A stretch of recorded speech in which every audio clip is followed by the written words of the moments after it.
All right, y'all, we should be good to go. Check, check, check. 1 2 1 2. Welcome, y'all. Good morning. Welcome back to another YouTube live stream and another episode of the Music Morning Show. We are going to get right into it. I know we're running a little bit late this morning. We on some Glanville time this morning.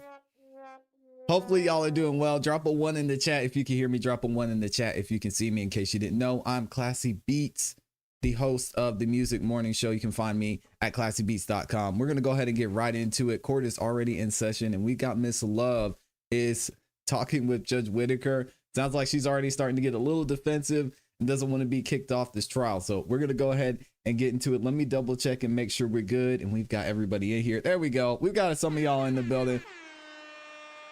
Shout out to everybody in here. We have the amazing Amy's in the building. She says, please like the video when you come in. Much appreciated.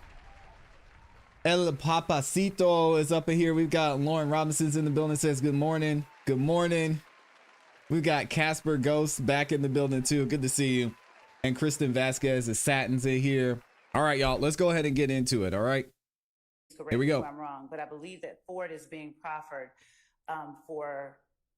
to support the position that How are y'all doing this morning, by the way? alleged violations of the rules of professional responsibility are sufficient to support disqualification. For a couple of reasons, Your Honor, I just ask that the court allow us definiteness on what grounds the court will continue to hear motions to disqualify. I know that we started out with the witness, that we were a necessary witness, and then after the June 7th transcript came out, there were other grounds. And today I'm addressing the ones that have been proffered by the defense. But my take on Ford is that it, like Piedmont Hospital, which Ford cites, they're both obviously cases regarding civil matters. And I think, Your Honor, that it's interesting that both of them also involve conflicts of interest. There are cases within the state of Georgia that do involve disqualifying prosecutors in criminal cases. And of course, there are, two general grounds. We've addressed that in a previous response. But as it relates to this, our position is that all that Ford does is addresses whether two attorneys who appeared pro hac vice violated the professional rules.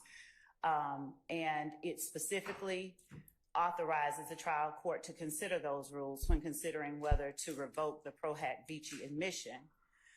That is, the question was whether the attorney who is not a member of the Georgia bar would be allowed to practice in Georgia. And of course, that's not the issue here. Ford cited Piedmont Hospital versus Redaction, which had held that it was appropriate to consider the professional rules on a question of disqualification. And one of the claims at issue in that case was whether an attorney for one party violated the professional rules when it contacted another party's board members and employees. And if true, that was something that the trial court could consider in a motion to disqualify. The Court of Appeals emphasized that the right to counsel is an important interest, which requires that any curtailment of the client's right to counsel of choice be approached with great caution. Disqualification not only curtails a client's right to counsel of choice, but results in expense and delay that are costly both to the client and to the administration of justice. And they go on to say that courts have been reluctant to disqualify an attorney despite misgivings about an attorney's conduct, perhaps because disqualification has an immediate adverse effect on the client by separating her from counsel of her choice. Yeah, basically she's saying what we heard before is that there has to be extenuating circumstances to get a prosecutor or an attorney in general taken off the trial. And that's Piedmont at 76 through 77. Finally, the court held that a party did not have standing to base a motion to disqualify an attorney, to file a motion to disqualify an attorney based on a conflict of interest violation that did not involve that party. In Piedmont Hospital, the claim which was rejected, was one entity's claim that an attorney was disqualified because of a conflict of interest, where that entity was not in an attorney-client relationship with the attorney. Here, Your Honor, the state did not violate the professional rules of ethics. We didn't violate Rule 4.2A regarding communication with an unrepresented person. The court has heard the testimony of Mr. Melnick, and the court can gauge the credibility of the witnesses after Attorney Melnick informed the state that he represented Mr. Copeland. The state had no further conversations with Mr. Copeland about the subject of this case without either Attorney Melnick or Attorney Bumpus present. And in its response to Mr. Melnick's email, the state agreed it wouldn't communicate with Copeland further, but noted that we had arranged for transportation and that an investigator would pick Mr. Copeland up the following morning for his court appearance. So that interaction was to bring Mr. Copeland to court as we had previously planned. For the reasons that we've stated in our prior filings, the hearings in chamber were proper. And even assuming arguendo that the court concludes otherwise, the state acted in good faith based on its understanding of the law. Indeed, at least 2 judges so far have concluded it was not improper. Disqualification is not an appropriate remedy under any event, especially given all of the circumstances here. We would ask that the court deny the defendant's motion to disqualify, and if there are other grounds, we would ask that the court, if they bring other grounds, we would ask that the court require that they list out all of the grounds that they're seeking so that we can address them at once, with Your Honor. All right. Well, I think both Mr. Weinstein's and Mr. Shart's motions that are pending right now, Mr. Weinstein's for a mistrial and Mr. Shart's for a fair trial, set forth additional bases and suggest that as one of the potential remedies or grounds for relief. So I think the state has filed a response to Mr. Weinstein's motion on behalf of Mr. Kendrick. I don't know if y'all filed a response to the supplement. They did. And I don't think I've seen a response to Mr. Shart's amended motion for a fair trial. So Filed Friday. yeah, that was filed Friday, and I'm not quite sure when the supplement was filed, sometime last week. Okay. So if y'all want to get something to me, can you get me something? When can you get me something? Is Friday too late? You can get me something by Friday. Oh, thank you. Okay.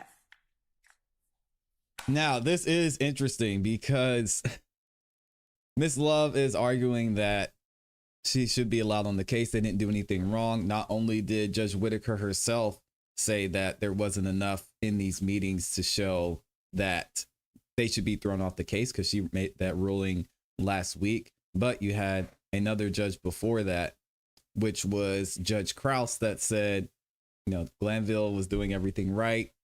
Everything he was doing in this case was fine, but we had to remove him because of the way it looked. So now it's sounding like Judge Whitaker's changing her tune a little bit now that she's seeing everything that and how it played out, sounding like she might be leaning closer to granting the defense exactly what they're asking for. So we'll have to wait and see. The volume, y'all said the volume's low? Okay, I'll turn it up. And so I assume you have made the determination not to present any further evidence on that one issue about whether the state was aware of the proposition that Mr. Melnick might be representing Mr. Copeland. Is that correct? Okay. All right. Yeah. One more thing. We did receive the communication from Mr. Steele regarding proffers, and if an attorney rejects a proffer and insists on evidence. With regard to Copeland? Or? He sent it generally. It may be Oh, yeah. Oh, okay. No, proffers from an attorney. Okay, yes. Mm-hmm. And so to the extent that that is the way that that we would move or operate, we would to therefore require, if we're going to put up evidence, we're going to put it up. I don't know how the court views proffers, and I didn't. Well, I mean, I think that the case stands for the proposition that proffers are fine unless one party objects, in which case then you need to present evidence. And so if that's the case, we would ask to any circumstance where proffers, we would, if we have to put up evidence, we don't want to be dueling proffers with evidence. If it's evidence, it's evidence. But if the court proffers are okay, I'm okay with that. okay, thank you. All right, how about on the discrete issue of the phone calls, jail calls? Yes, Your Honor. So I went back and reviewed what all we covered. So Okay. got through the 5 jail calls the state intends to introduce Mr. Copeland. And I also confirmed and spoke with Mr. Sharp, Mr. Steele. We were in agreement that we handled those jail calls related to Mr. Copeland on Friday. Okay, I'm sorry. I just thought there were like 2 things outstanding that y'all said, let us huddle and then we'll get back to you. Yes, Your Honor. So I'm incorrect in that recollection. In relation to the Jail calls. jail calls, yes, Your Honor. Okay. So, okay. There's a lot of jail calls too. Well, can y'all do me a favor then and refresh my recollection about what it was that was decided about the jail calls? Because I don't remember y'all putting anything before me. Did y'all just come to agreement, but y'all haven't told me what that is? Your Honor, there was some that we agreed on, and there was other parts where, like, for example, one of them was Detective Gaither. He asked if we could, basically we either agreed or redacted or argued those 5 calls. And it was at the very end on Friday. Okay. And I will get, Deputy Hilton had the notes from that, and so I will work on, and we'll get those notes from Deputy Hilton. The soon to be recused Deputy Hilton. Okay. That's what we're going to call her.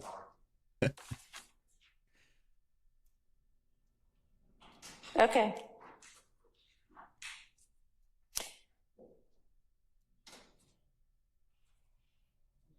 All right, so then moving on to our next issue.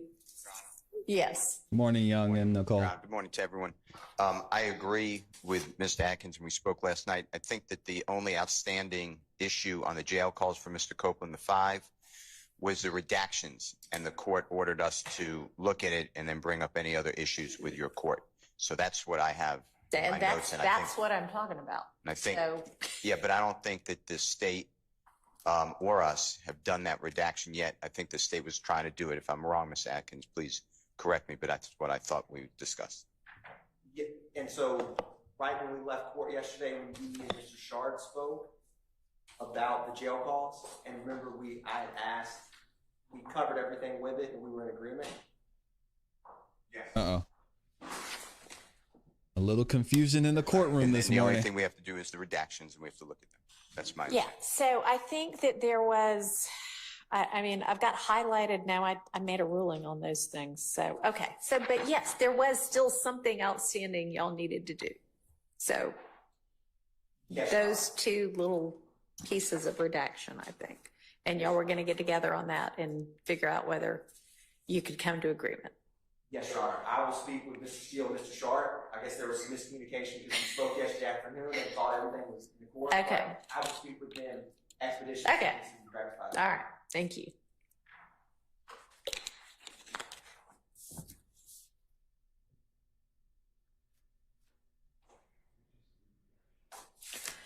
All right, so then our next sort of big topic we need to sort out is what, if any, part and how we're going to handle the fact that Mr. Copeland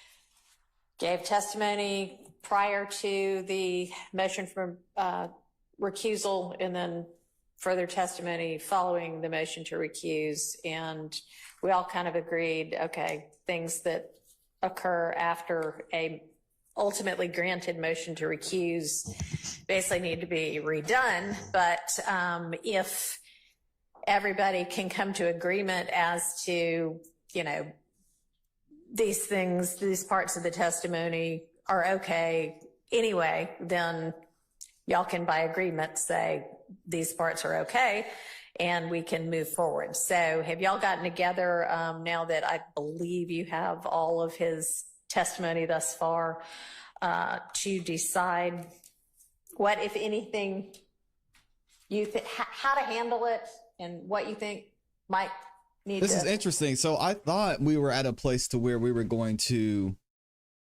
exclude all of Lil Woody's testimony, but it sounded like they might be keeping some of it in. This is interesting. come out, if any part. I'm going to go back and find that.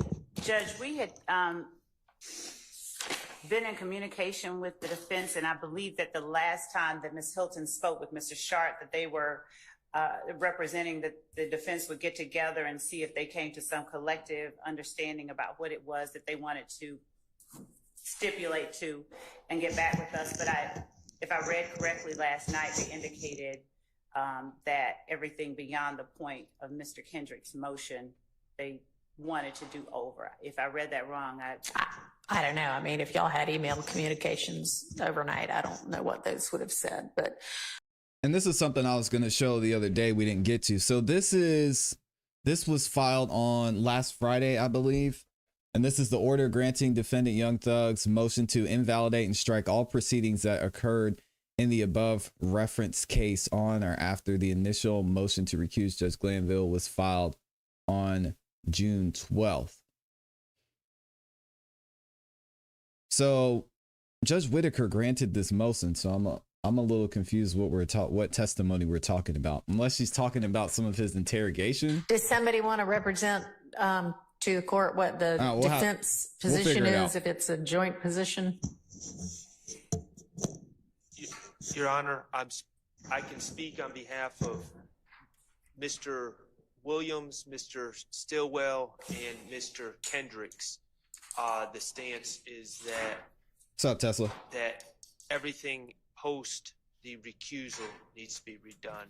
Okay. Just because we feel that that's the applicable law, and that's what we see here. And she All granted right. she granted this. What so. about Mr. Matthews? What's Good morning to the court. On behalf of Mr. Healy, we are in agreement that everything post the recusal file should be taken from her. okay? And then Ms. DeWilliams, what's y'all's position? Speak into your microphone, please.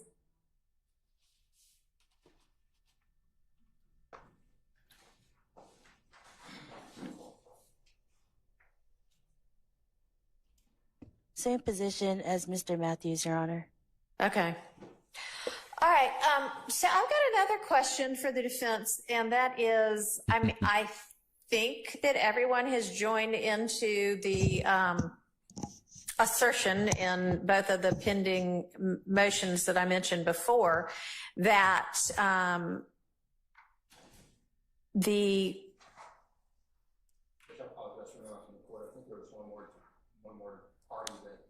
Williams, Stillwell, Kendricks, Huey, Ryan. Oh, guess, I don't know. Sorry. Nichols. Yeah.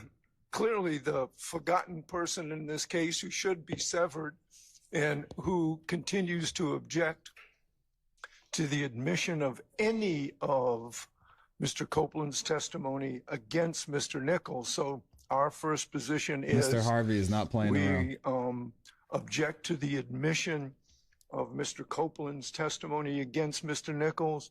Second position, that if it's admitted, it comes in with a 105 instruction. All right, I've asked you a couple of times to give me a proposed one. Yeah, we have it. Okay. We have it. We're going to give it to you prior to the time the jury comes in, if it comes in, because that's still outstanding. And Okay. And number three, we would, as the third layer, and alternatively, we would join the motions on the floor. Okay. So on the proposed limiting, I mean, jury's coming back before too much longer. Oh, so the jury's going to be back So soon. go ahead and get that to me and the state so that we can contemplate language and whether, I mean, I think it would be appropriate to give, so, but don't wait till the evidence is coming in. Give me a chance to look at it beforehand. Assumes the evidence is coming in, and I don't make that assumption since the motions are still outstanding.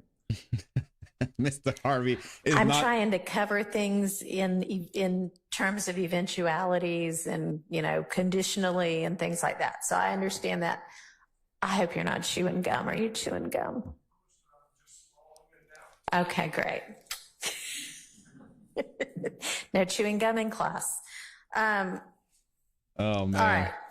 So Mr. Harvey is not scared of Judge Whitaker.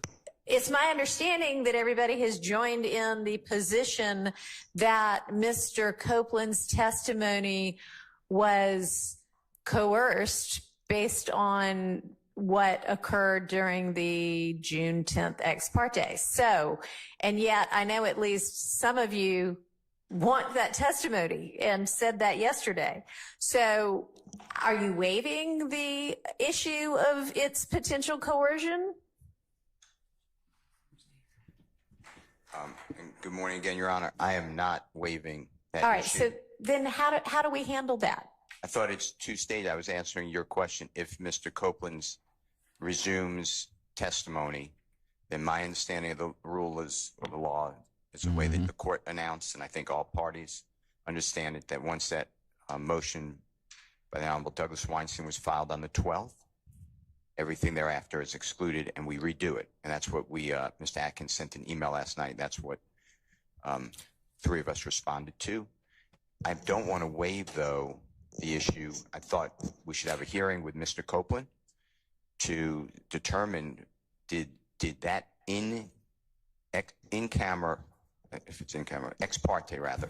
Yeah, he wants to ask him about the ex June parte 10th meeting. Did you feel intimidated, coerced under the Archer case, which from Maryland, I know it's from Maryland, Right. that we discussed? And if yes, we were going to ask you then, a witness was intimidated, that he should not have to testify. You know, he could choose what he wants to do, and then we would strike everything he said. Okay, well then let's go ahead and find that out. I mean, can you get him here so that we can Oh, she wants to explore bring that in Lil issue? Woody. Yeah, Because let's get it. Here's the thing is that, yeah, if you know, everything after June 10th, whether the recusal motion was filed or not, that's kind of a separate issue from whether his testimony post June 10th ex parte meeting was coerced. And if it was coerced, then what then? Then how do we still say, oh yeah, but I want, you know, some of that testimony? That's still good. I thought you, and listen, I have so many, you know, going on. It's just the reality of our case. Yeah. But I thought you said that either yesterday or last week, that we will find out whether Mr. Copeland actually wants to testify, continue testifying, and then if he doesn't continue testifying, my understanding of the law is then he would never have been given an opportunity to be cross-examined. Right. And therefore you strike all of his testimony. Then you give the command to the jury that wipe out everything that you heard, saw. There were writings introduce, all exhibits are struck, give me your notes. Right. That's what I thought. Now, Okay, I just didn't understand because, you know, and thank you for clarifying, because what I was trying to sort out is, are y'all kind of taking the position, it was coerced, you know, we have to redo all of it based on the coercion, but then also, yeah, we want to keep parts of it anyway. So if it's a, yes, if it was coerced, then we need to redo all of it. Or, you know, find out, does he at this point kind of redo are you intending to take the stand and testify, or are you going to be held in contempt? that's what I thought. Okay. All right. Just so sounds like then we're on the same page. Just wanted to make sure y'all weren't wanting it kind of both ways. Ms. Levy, you look like you want to say something. I was trying to get a full grasp, Your Honor, on everything that was being said. And when I hear that we're looking into whether or not his testimony was coerced, of course I'm going to defer to the court. I would object to that for several reasons. One of which is that the court has had an opportunity to review what went on there. And I believe that based on what is there, right there on the transcript, the court can see, and I believe could make a determination that there's not coercion. So based on the way that the witness has conducted himself, and based on the concerns that we have expressed, the concerns that the witness expressed during prior interviews before I even came onto the case, I would ask that the court not revisit or go back and see if have a hearing on whether or not he felt coerced. Okay, so this isn't a revisiting of the Yeah, issue why wouldn't because we the talk about issue this? is live and still pending before the court in Mr. Kendrick's motion and supplemental motion for mistrial, and in Mr. Shart's on Mr. Stillwell's behalf revised motion for a fair trial. That's a big claim in both of those motions. And I mean, I just gave you to Friday to respond to them, but, and yeah, I think that on the record, it's a legal determination to be made. We don't necessarily need to hear from Mr. Copeland because I'm not sure about Mr. Copeland's credibility on anything anyway, but Why is the judge playing with their mic? So Leave the mic alone, for Judge. those reasons, I would ask the court to not have us bring him in before that time that he has to testify. I'd also point out that his counsel was present I know.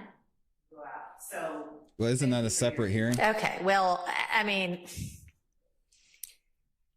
I hope that it is not up for debate, that some of what was said to Mr. Copeland in terms of potential ramifications if he didn't testify was incorrect. I don't think that there was any kind of, you know, purposeful or nefarious motive in that. But I mean,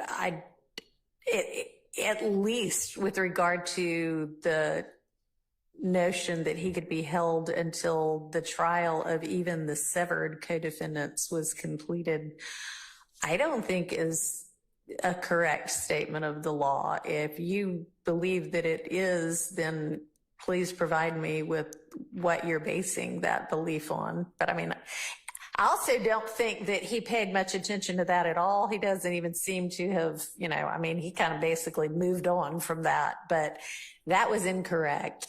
I think that some of the assertions about statute of limitations potentially were incorrect. I don't think that with regard to he seemed to be worried about a particular crime, the statute of which had apparently already run.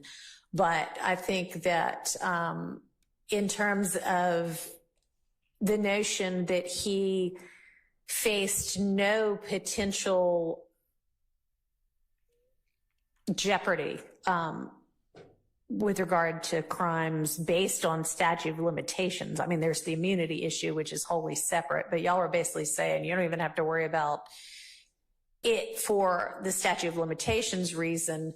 They're saying, well, then how are we sitting over here charged with RICO for crimes, the statute of which, this, when the statute has run on the overt acts, they're in support of the RICO. And I can't remember right offhand what the other potentially incorrect statement was about. But I mean, some of the this is or isn't perjury things are a little Not looking great.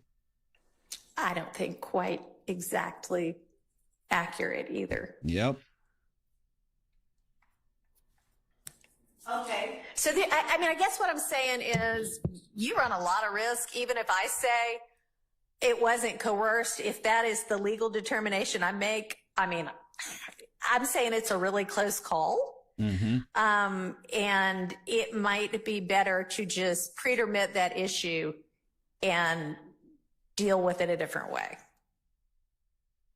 Okay, so when that took me to the question I had yesterday, that I thought I had gotten completely wrong with respect to the motion to compel that we had filed, because it got to a point where he's trying to not testify.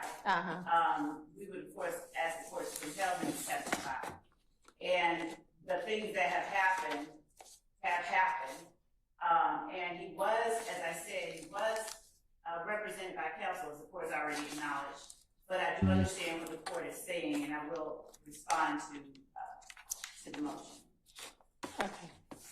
But I don't want to be dealing, and we're gonna get Lil Woody back. I can give you to Friday to respond, but I don't want to be. She wants to keep it moving. Having no idea what we're going to be doing Monday morning. I want it sorted out this week. And your motion to compel was filed when? To compel his testimony. I mean, that was, yeah. And the order was entered on the 7th. And I don't think there's any issue that can still be in effect. I don't think we need to redo that. If you want to redo it, and I'll consider it anew. But, I mean, the more prudent course would really be to just bring him in here like tomorrow and say, and if anybody wants to come up with, he's probably been advised ad nauseum about everything at this point anyway. But given that I just said, I think some of it's incorrect, a correct advisement of here's what the issues are, here's what you potentially face. And we're going to do it in court with everybody in front of us. Y'all can have some input on what he is advised of. Does he have counsel currently? I know he's gotten rid of Mr. Melnick and Ms. Bumpus at this point. Yes, that's correct, Your Honor. Mr. Melnick withdrew representation. His Bumpus was fired, so he has no one has said anything to us about a lawyer on his part. So we are unaware of whether he has any representation. And I also point out just that since he is still under that immunity grant from the state, it's my position is that anything what he testifies about would not subject him to criminal exposure. We can't use it. We can't go out and yeah, and I agree that with regard to the immunity, he doesn't, but it's because of the immunity. It's not because there's some statute that protects, some statute of limitation that protects him from criminal liability. It's the immunity that would protect him. And he was not exactly accurately advised as to that. I don't think, at least potentially. Okay. So, I mean, I just think it might be cleanest to give him correct advice as to all of it and then find out what his intentions are. Would that work for everybody?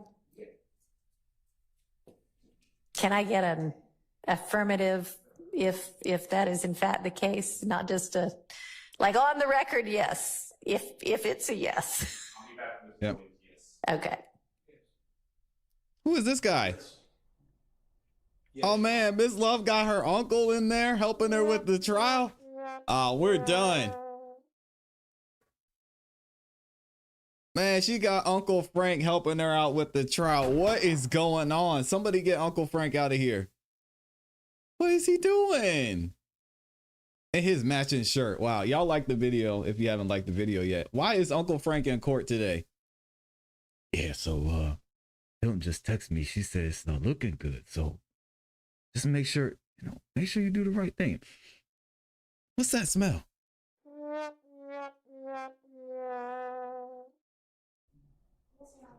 What is Uncle Frank doing? It said George Foreman. Our witness not have any communication with that person while he's on the witness stand, which he still is, presumably. Thank you. Okay. And Your Honor, with respect to Mr. Harvey's request of the court, I would openly request that the court allow us, because like we have had to transport the witness, I'd request in front of everyone that the court allow us the opportunity to continue transporting him, doing as we have been. I mean, he's under your subpoena. Y'all are the one that needs to get him here, but no substantive conversations. Understand? Yes. Okay. All right. And y'all think you'll be able to achieve getting him here tomorrow? Your Honor, Can you get him here this afternoon? I mean, Oh, this afternoon we might have a long live no, stream that's today. fine. But can you get him here tomorrow? Yes, I believe that we can. Okay. And Your Honor, how much Lil Woody's coming back tomorrow. inquiry is the court going to allow, or examination?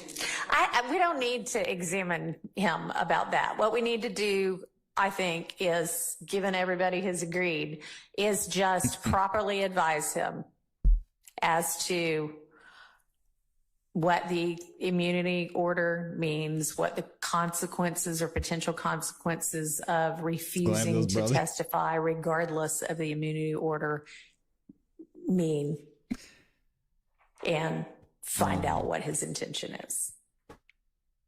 Okay, so I would love to get from y'all a proposal on what to advise him of. And let's let everybody kind of agree to it before we do it. And Lil then Woody's coming back. It's gonna be fun.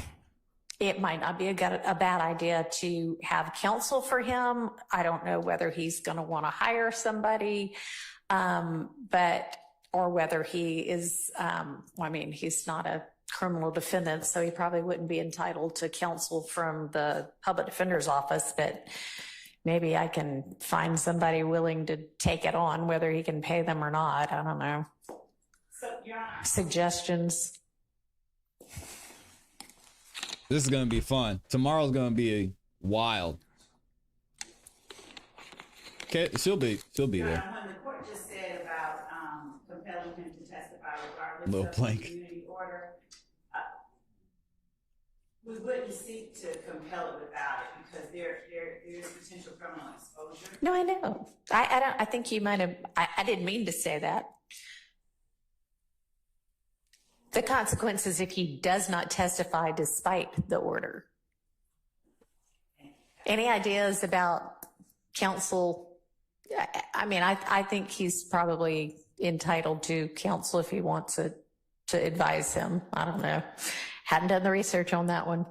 Your Honor, on behalf of Mr. Williams and I think the rest of the defendants, it seems to me most appropriate for the court to at least inquire of Mr. Copeland himself whether he is currently represented by counsel or not, and or what his intention is if he is not. Sure. I mean, yeah, I agree. I guess I can't find that out before he shows up here. Stop playing with the mic, Judge. Okay. All right. I mean, yeah, if we can find him, and even, I mean, I don't care if he shows up by Zoom for me to ask those questions, you know? I mean, that's fine with me. No, he needs to be here in court. What's up, AR? So that's Carl Winslow. All right. So if he ultimately then says, yes, I'm fine with testifying, then does everybody want to start everything over, have me tell the jury, we're doing a do-over to all of it and start over with him? Or then do y'all want to agree to using some portion of what he's already testified to?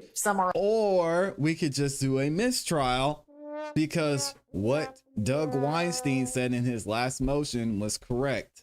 If you tell someone not to think about flying elephants, they're going to think about Dumbo. Come on, we've already been through this. They can't unhear what they heard. What are we doing here, Just Whitaker? Stop. I don't know why she's playing games.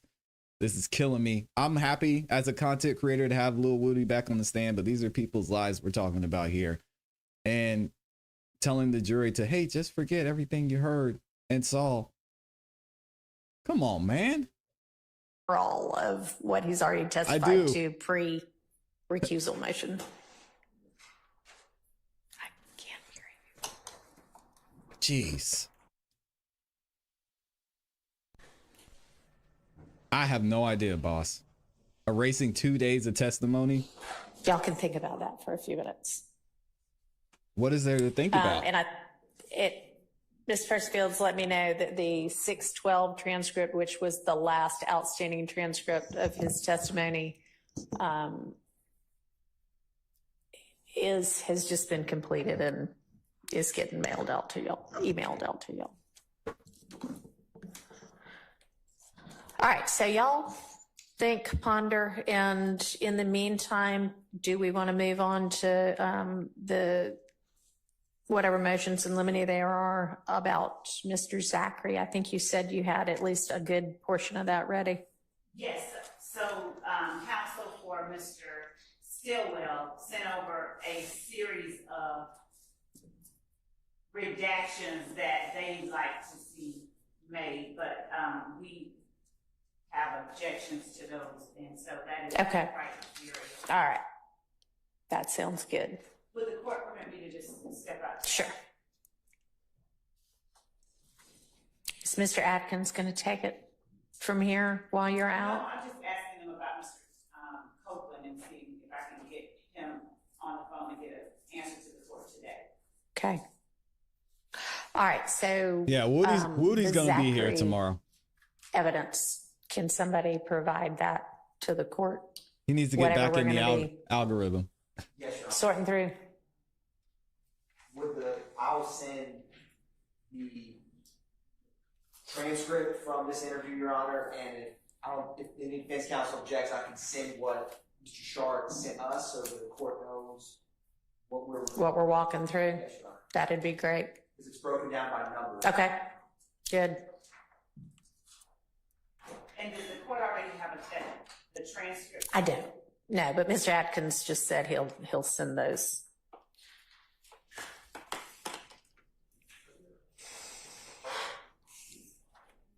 And Your Honor, with respect to the transcript, they are uncorrected. There may be corrections that I make and then send to the defense. Okay.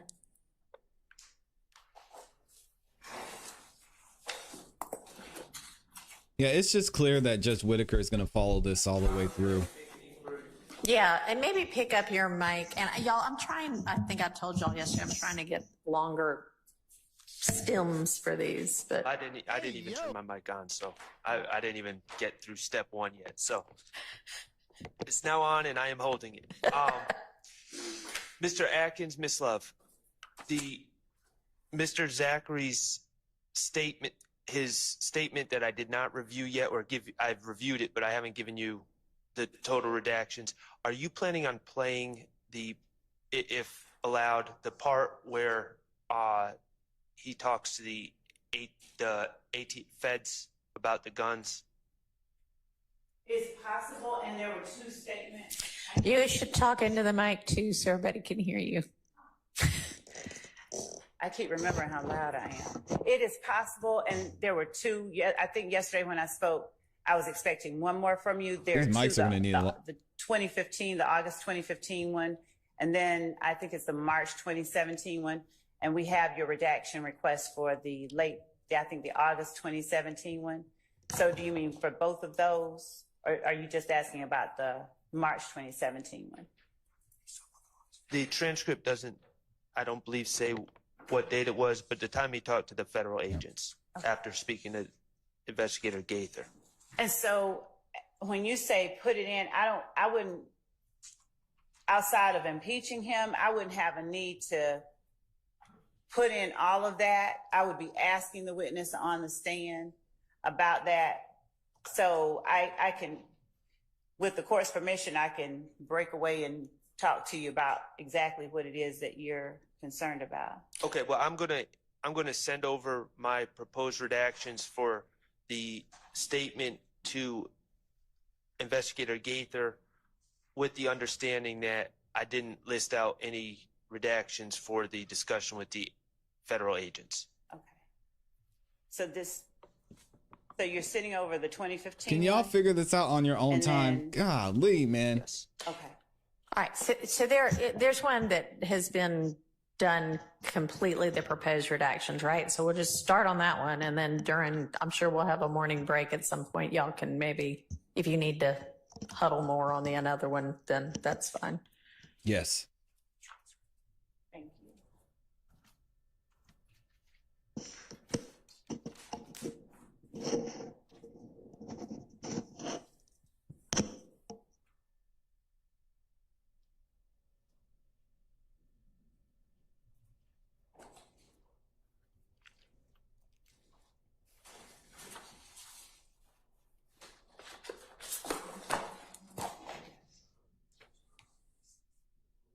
I'm just saying, Roro, don't they have email?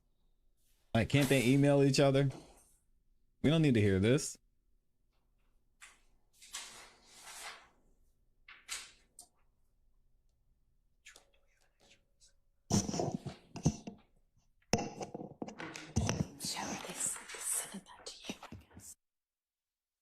All right, let's skip ahead. One of the great things about being on the delay. Ms. Persfield, of Zachary's potential, I'm saying, I guess Amy. it's statements over at Ms. Persfield, or Yes, Your Honor, and I was going to also inquire, we have an extra physical copy of the transcript, if that Right. works for the board. sure. And then I will just email the redaction chart that we discussed. Okay. Waiting on that to come through, and then we'll get started.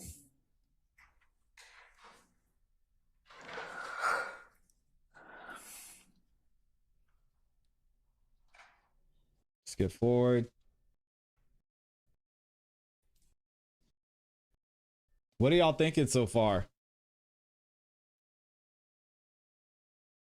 Let me know what y'all think.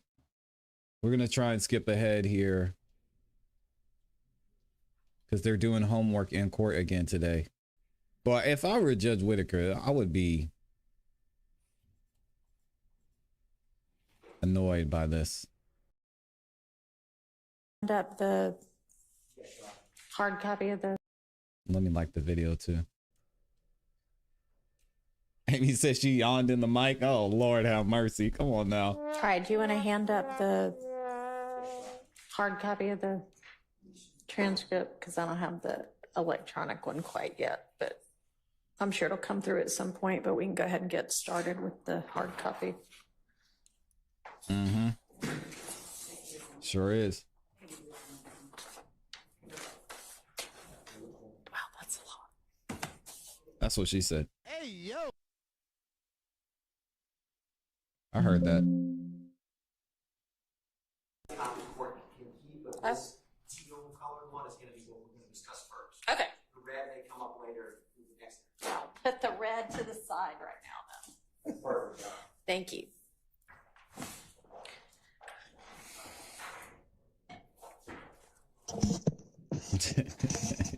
Y'all are wild in the chat. Judge Whitaker is on some type of time today. What she got going on?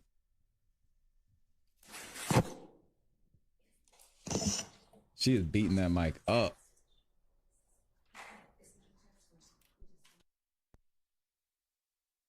Okay, here we go. I'm going to skip ahead a little bit more.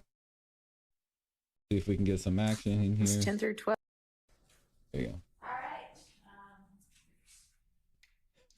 right. Ready with the first one? On that's, I guess, page 11, lines 10 through 12. Is that what that means? Or is that a time stamp? Your Honor, that is correct. There was a couple Mr. Short had that, for the most part, I could follow. So if there's a discrepancy, I may ask Mr. Short specifically what line he wanted, but I believe for the first one, that is correct. All right. And is this mine to keep, this teal one? Yes, Your Honor. I can write all over it if I want to. You can highlight it, write it. Okay. All right.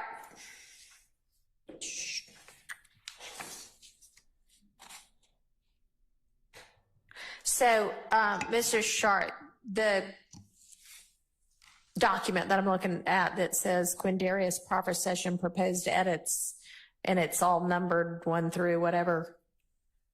Okay. So, where am I supposed to be looking with regard to that first one? Because it's a lot of different numbers. I'm not sure what they all mean. Okay.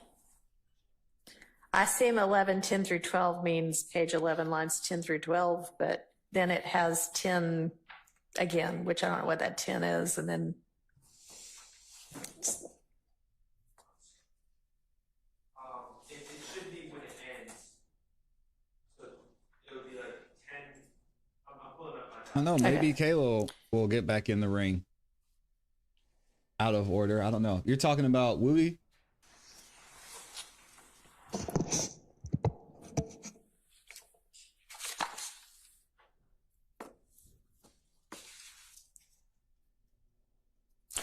it is. I'm sorry. Go ahead with what? So that first one would be page 11, line 10 through page 12, line 10. Okay, that makes more sense. Gotcha. All right. And is one of the objections to all of this going to be these aren't proper under the co-conspirator exception? Well, not everything that he says in these sessions is based on what arguably a co-conspirator said to him. Some of it may be, so some objections may be it's improper character evidence, it's irrelevant, things of that nature. Right. But there is a lot of things that he was told, and quite frankly, Your Honor, there's some that I don't know him to have allegedly been present for something, and the source of his information is unclear. It may be rumor, it may be something he was told, and that is probably something that we're going to need to wade through at some point. Okay.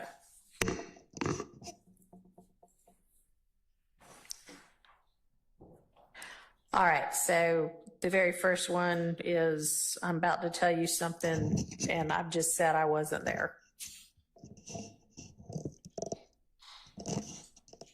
That's page 11, line 10. Right.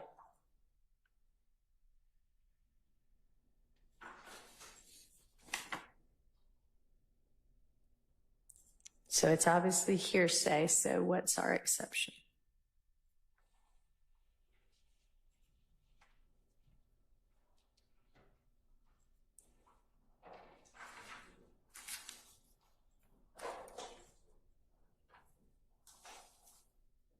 Your Honor, part of it, when he's saying that he's at Crucial.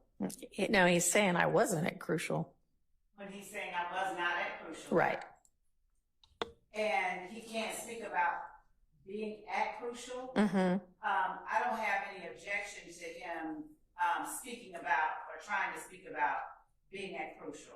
I don't have any objection to taking that out. All right, so are you good with the redaction of 11 line 10 through 12 line 10?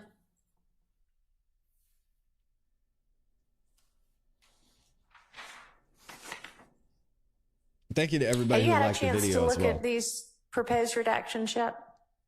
I looked at them. I haven't sync them up with my transcript and my Okay. recording. So, because I've read the transcript and listened to it so many times, Okay. I went through it with that knowledge. Okay. I haven't synced it up.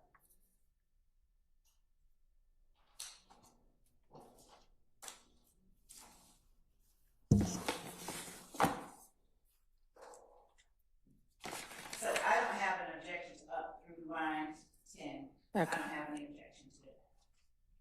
Page 11, line 10. All right. So that's out by agreement.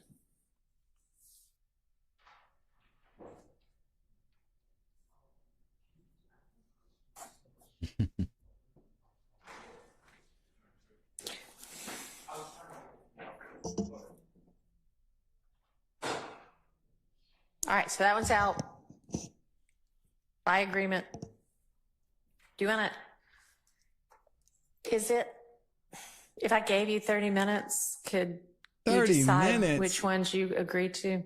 Dang, man. Is there something else anybody needs to take up before we take our morning break and let Ms. Love do that? All right. Anybody else? Nobody? Okay. All right. We're just going to take our little morning break early. So we'll be back at 10:30.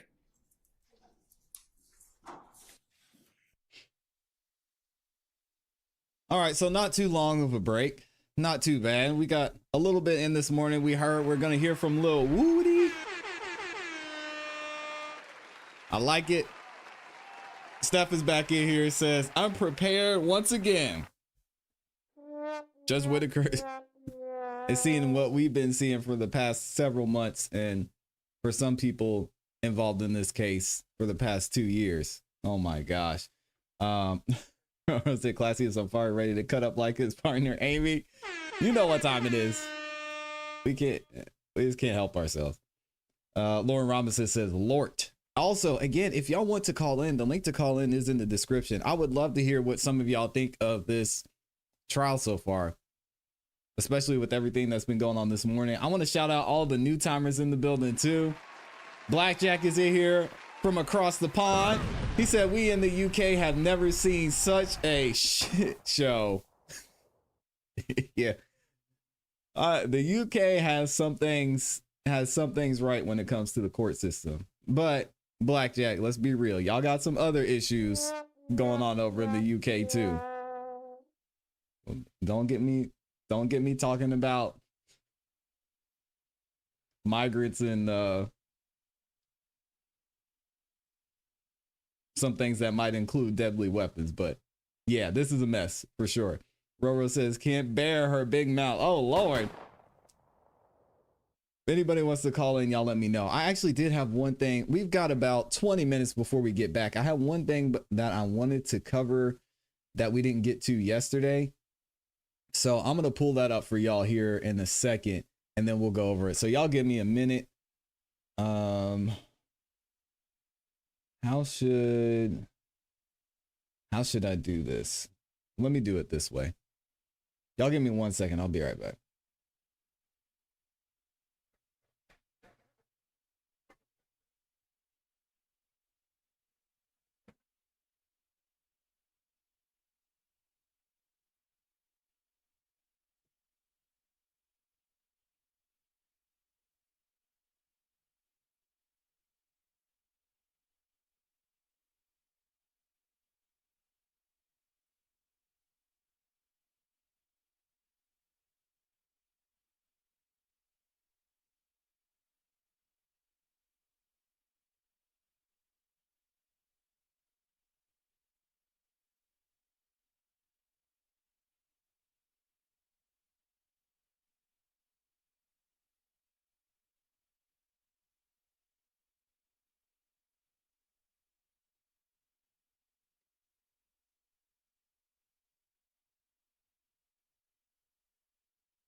All right, here we go.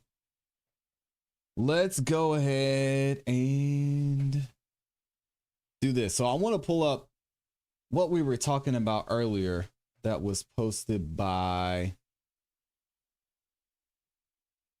Joseph Pat while we wait. Let me see if I can find it. Let's see.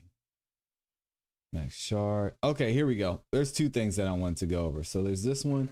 Let me see if I can find the other one, because we had a couple of motions that were filed not only over the weekend, but also some rulings that went through as well. Let me see. Stillwell motion for remedies after second ex parte. Yeah, this is what I want. I want this from Max Sharp, because we didn't get to go over this either. So this will buy us a little bit of time and give you guys a little bit of an idea of what are some of the motions that we're still looking at and are still waiting to be decided on, since Judge Whitaker is talking about that this morning. But this first one I wanted to go over is what we talked about this morning. All right, so this is something that's interesting and still a little confusing. We're still trying to figure out, because Judge Whitaker was mentioning this morning that she has, she's still undecided on what part of the testimonies that she's going to allow in when it comes to Lil Woody. And then she actually gave this order on Friday, and we'll read through it here real quick. It's short, sweet, to the point. Again, I see y'all talking about the likes. Thank you to everybody who liked the video, man. We got over 700,000 people in here, and almost every single one of y'all have liked the video. Y'all do not know or understand as a content creator how helpful it is for y'all to like the video. So I know it's simple, I know it's free, and I appreciate every single one of y'all who took the time to like the video. So thank you. If you haven't liked it yet, you could make sure y'all like the video on your way in here or on your way out if you're tired of hearing me talk. I mean, I get it. I get tired of hearing me talk too. All right, so this one is the Superior Court of Fulton County, State of Georgia. The State of Georgia versus Young Thug, aka Jeffrey Williams, aka Brian, the Attorney of the Year Steele. This is an order granting defendant Young Thug's motion to invalidate and strike all proceedings that occurred in the above referenced case on and after the initial motion to recuse Judge Glanville was filed on June 12th, 2024. Okay, that is the longest title I've ever seen. Young Thug's motion to invalidate and strike all proceedings that occurred in the above referenced case on and after the initial motion to recuse Judge Glanville was filed on June 12, 2024, having come before the court, and the court having received submissions from the parties and heard oral arguments with the state conceding that the law cited by Young Thug is correct. The court therefore grants defendant Young Thug's motion. Okay, there you go. We got a win. We got to win. The court will work with the parties on which testimony and evidence should be resubmitted and represented to the jury in this case, and whether any other the evidence, I think she meant to put evidence, and whether any other evidence at issue will be stipulated to, as well any needed rulings and or instructions related to the same. So basically, we're going to erase everything from June 12th on. That's when Judge Glanville was not supposed to be ruling on anything in the case, because the order came down and he still kept moving because he thought he was invincible. All right, so keep that in mind. It's going to be interesting to see what happens, because we're talking about Little Woody's testimony before that, and I'm a little confused on what they're referring to. I don't know if they're talking and referring to the interrogations or if they're talking about testimony, because I don't remember any testimony that took place in between there. Could be wrong, but we'll get into it here in a second. All right, so let me pull up one more thing, and we're going to check this out. So this is, we've got a renewed motion for fair and constitutional trial and appropriate remedies for constitutional violations. We're going to get into it and explain a little bit of what's going on here. This was filed by Shannon Stillwell, aka SB, aka Mr. Max Sharp. That's his representation. And it has a lot to do with him finding out about what happened in this June 7th ex parte meeting. This is going to be included in here. as well as among other things. So let's read this a little bit while we're waiting for court to get back into session. The state of Georgia versus Shannon Stillwell, aka Max Sharp. This is a renewed motion for fair and constitutional trial and appropriate remedies for constitutional violations. Comes now, Shannon Stillwell, by and through undersigned counsel, and hereby files this renewed motion for fair and constitutional trial in the above style case. In support of this motion, Mr. Stillwell shows as follows. Mr. Stillwell is accused of multiple felonies, including conspiracy to violate the Georgia RICO law and substantive felonies. Mr. Stillwell is an innocent man. Like all citizens, Mr. Stillwell is granted a fair trial and due process by the federal and state constitutions, the Confrontation Clause, and the Due Process Clause, and all other constitutional protections. The 6th and 14th Amendments of the U.S. Constitution guarantee criminal defendants the right to a trial in front of a fair and impartial judge. Poole v. State. The Due Process Clause guarantees a defendant a trial free of prosecutorial misconduct, as seen in Whitmore versus State. All right. Mr. Stillwell and his co-defendants have been in trial for approximately 19 months. Oh, man. Approximately 75 witnesses have testified so far, and we're not even close to being halfway through all of them. Mr. Stillwell has remained in jail for the duration of this trial, which is disgusting. Judge Euro Glanville, or the recused Judge Euro Glanville, as Brian Steele likes to say, was the original trial judge in this case.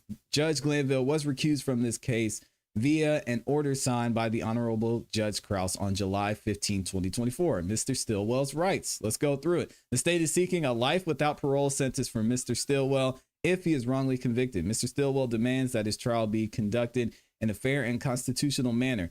Prosecutorial misconduct implicates a criminal defendant's due process right when it renders a trial unfair and violates the defendant's right to a fair trial. Whitmore v. State. The due process also requires that Mr. Stillwell receive a fair trial in front of a fair tribunal. We all know this. Poole v. State. And then we've got someone else versus v. State. Judicial integrity is a state interest of the highest order because the power and prerogative of a court to resolve disputes rest upon the respect accorded by citizens to a court's judgment, which in turn depends on the issuing court's absolute probity. I don't even know what that means, so y'all have to tell me. To the extent this trial has failed to meet these constitutional requirements in the past, Mr. Stillwell demands that this court take an appropriate action. This is a big deal. I think this is something that would eventually have to go to the Supreme Court, but we'll have to listen further and see what he's trying to say, because this is there's a lot here. While Mr. Stillwell is confident that the court will endeavor to ensure a fair trial moving forward from the current trial judge, this does not cure the constitutional errors and the resulting harm to Mr. Stillwell, which has already occurred. Readily apparent examples of error, impropriety, prosecutorial misconduct, and judicial impartiality. Okay, the case has been plagued by discovering violations, lost and missing police reports, and Brady violations. Again, ex parte meetings we're going to talk about soon, I'm sure. As detailed in depth in co-defendant Young Thug's July 10th motion for a fair trial, the prosecutors of this case have repeatedly, I think is what he meant to put, prosecutors of this case have repeatedly failed to follow the orders of the court, have made specious allegations against defense counsel, and have lacked candor to the court. Very true. Does that go against his constitutional rights though? We'll have to see. And shout out to, I got to read this, shout out to Out of Order says, is it probity? I have not heard that word before. The equality of having strong moral principles, honesty, and decency. Okay. So integrity. Why didn't he just use that word? Why we got to make it complicated? Anyway, this case has been plagued by improper rulings, including but not limited to an overly liberal and unconstitutional application of OCGA 801 D, 2, and E. Defense counsel has routinely been cut off by prior trial judge when arguing the matters and rulings have been made with little or no analysis. This case has also been exceptional in the treatment, actually mistreatment of defendants and defense counsel. Examples include, but are not limited to, here we go, list them out. An incident that occurred on or about October 2nd, 2023. Okay, this is a new one. When Glanville initiated a contempt hearing against undersigned counsel Max Shart, attorney for Mr. Stillwell. What? When did this happen?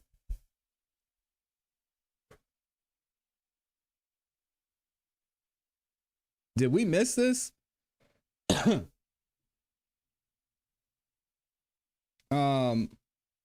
What does Amy say? Probity can be defined as complete and confirmed integrity, uprightness, and honesty. Yeah, why didn't you just say integrity? She said it basically is just another way to say it. You have to use, they have to use fancy words. I guess so.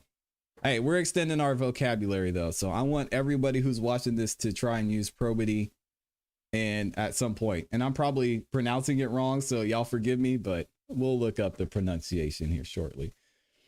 So this case has also been exceptional in the treatment, actually mistreatment of defendants and defense counsel. Examples include, but are not limited to, an incident which occurred on or about October 2nd, 2023, when Judge Glanville initiated a contempt hearing against undersigned counsel Max Shart, attorney for Mr. Stillwell. Really? And what happened here? It says counsel is solely concerned with his client, Mr. Stillwell, and not himself. Nonetheless, the treatment of the defense counsel in this case is evidence of Judge Glanville's lack of impartiality throughout this case, which violate Mr. Stillwell's constitutional rights. Wow. Yeah, I gotta find out what's going on. Shout out to Dennis B, arriving late to class, says no service all morning. I miss anything good? We are getting Lil Woody back on the stand tomorrow. Yep, we are getting Lil Woody back on the stand tomorrow. So that's going to be interesting to see. Of course, it hasn't been officially confirmed yet, but I have a feeling that we're going to be hearing from him very soon. Shout out to Out of Order, man. Appreciate you. Let's keep going on this. On this date, Judge Glanville sent deputies to find undersigned counsel during the court's lunch break and summoned undersigned counsel to chambers. A courtroom deputy informed undersigned counsel that Judge Glanville was expecting an apology from counsel for calling him some bullshit in open court. What? When did this happen? I cannot see Max Shart. When did this happen? While in chambers, undersigned counsel was advised that he should deny the accusations as it was all captured on video. Hold on, we got to do some research. As a defense counsel, never uttered these words, and this is Max Shart referring to himself in the third person, just so y'all know. Undersigned counsel is relying on his memory as to what exactly the specific alleged uttered words were.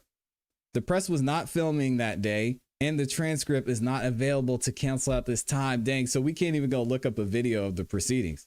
And then he says, obviously, this was not an effective interrogation technique, as undersigned counsel knew that he did not commit such act and would not be shown on courtroom video doing so. So not only is he saying Judge Glanville was threatening him and trying to hold him in contempt, he lied about having a video of him saying something. What is wrong with this guy?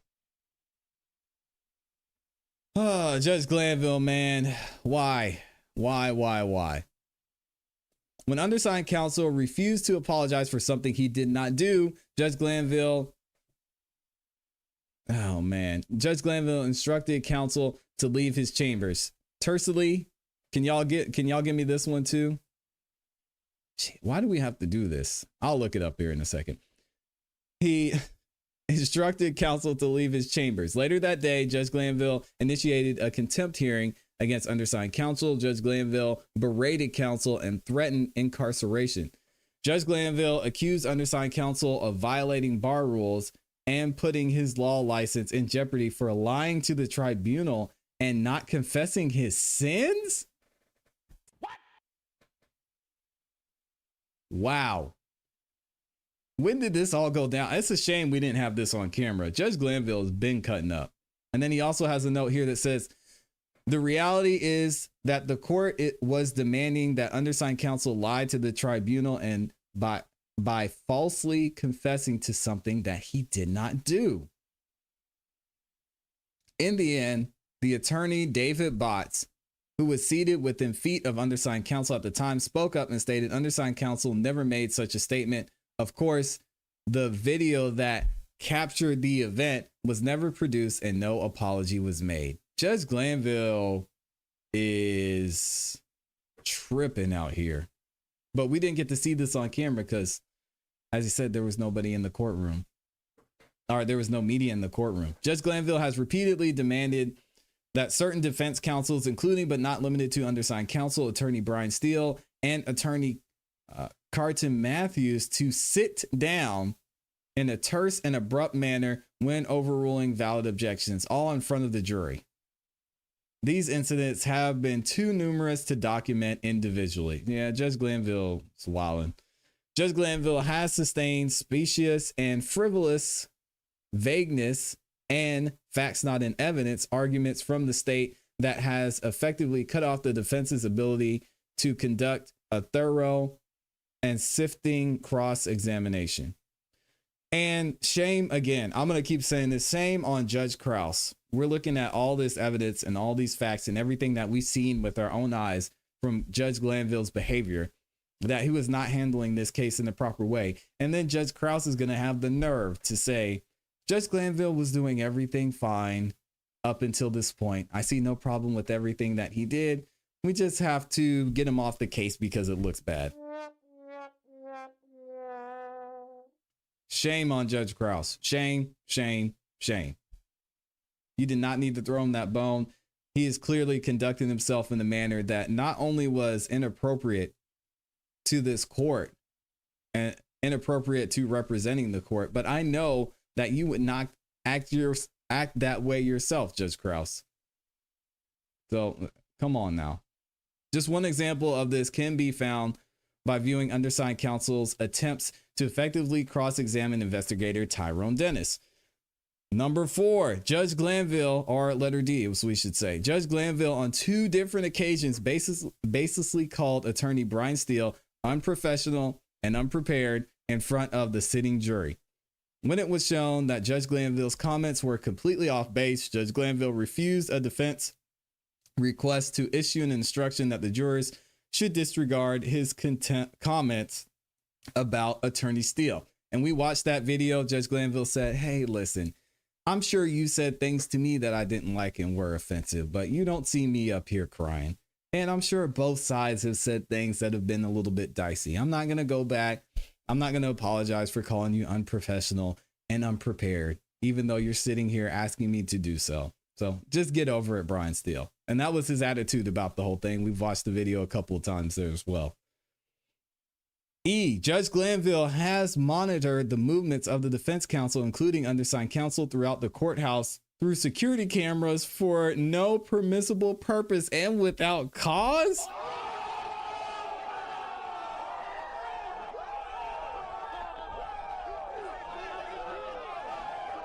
Can they prove this? I want to see, Max, you got to prove this one. This is wild. I mean, I'm not going to be the one to defend Glanville and say, hey, he didn't have it out for you guys, because there's so much evidence here to show the contrary. And we've seen it again in court with our own eyes, his back and forth between Brian Steele and how he changed his attitude once the Georgia Supreme Court got involved. But man, yo, this is crazy. F, the state has repeatedly demanded reciprocal discovery from the defense without a legal basis and has repeatedly misstated the law covering reciprocal discovery, all to obtain an unfair advantage from Judge Glanville. The state has gone so far as to contact non-attorney members of the defense team and demand that they provide certain items to the state without consulting with defense counsel first.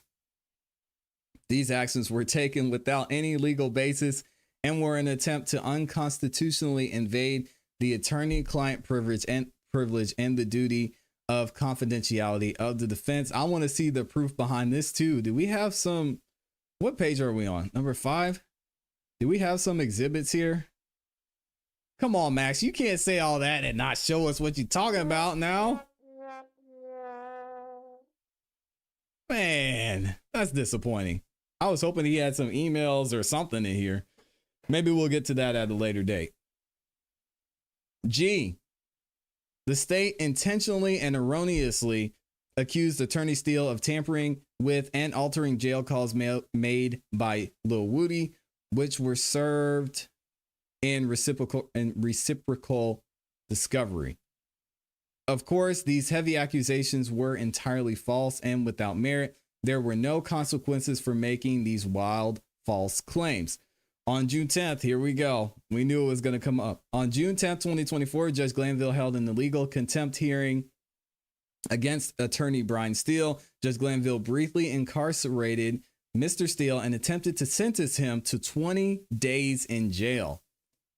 Judge Glanville deprived attorney Steele of due process and assistance of counsel. Not only that, but as Brian Steele said when this whole thing went down, he is also taking away Young Thug's right to counsel because he's locking up his lawyer because he wouldn't tell him who he heard who told him about the ex parte meeting. Nasty work. The defense, after repeated requests, has finally been provided with the state's June 7th, 2024 ex parte motion for order to compel testimony necessary to the public interest. This motion, submitted by elect District Attorney Fannie Willis and Chief Deputy District Attorney Adrian Love. All right, I hit the wrong button, y'all. My bad.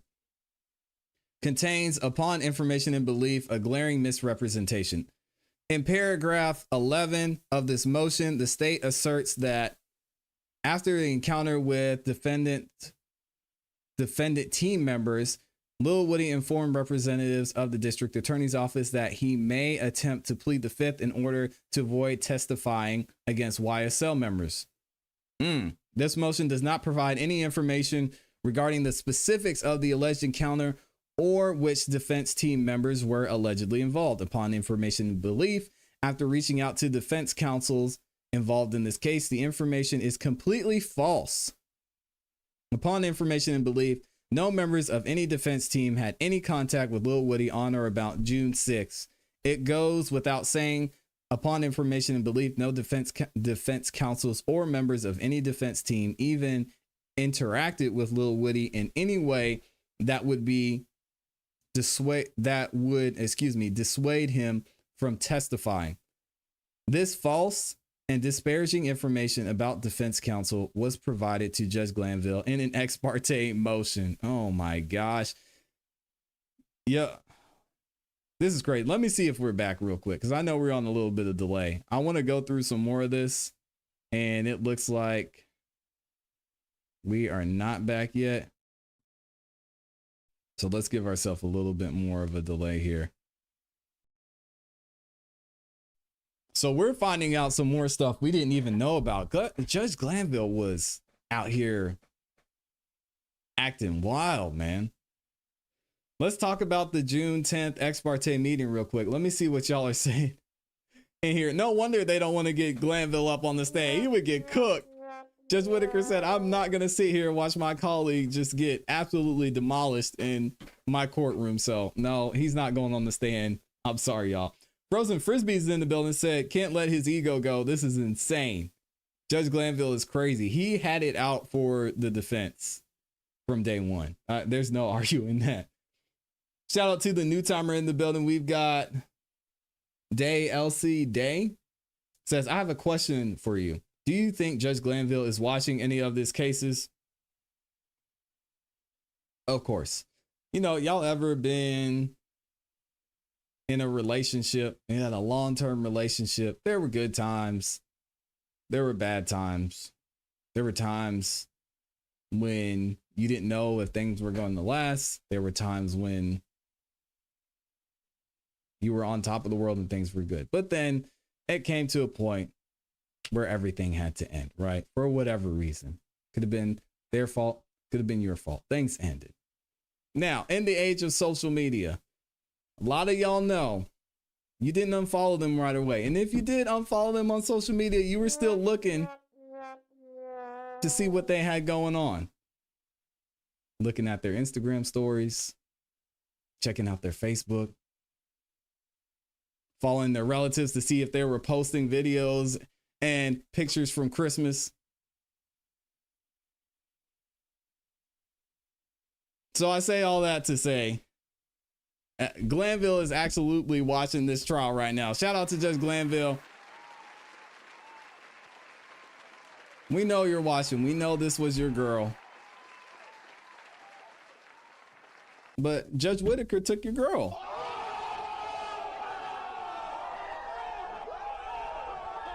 And he's got his gallon of ice cream. He's sitting on the couch, watching YouTube, pulling up his phone while he's on lunch break or a comfort break with his dog, watching ClassE Beats, lead attorney, Cat Not Williams, infamous Sylvia, AV to the 7th power. And he's hurting right now. He's hurting. El Papacito says, ClassE, you sound like you're talking from experience, brother. Hey, I just know that's real life, man. That's real life. Shout out to Killy Box that said, not miss the day of this. This judge must stop the show no matter what. They will win an appeal. Yeah, absolutely. Absolutely. Young is in here said, I wouldn't be surprised if the feds aren't investigating Fulton County. Not yet. Not yet, but I guarantee if Trump gets in office, ooh, I should say when my guy Donald Trump becomes the 47th president of the United States.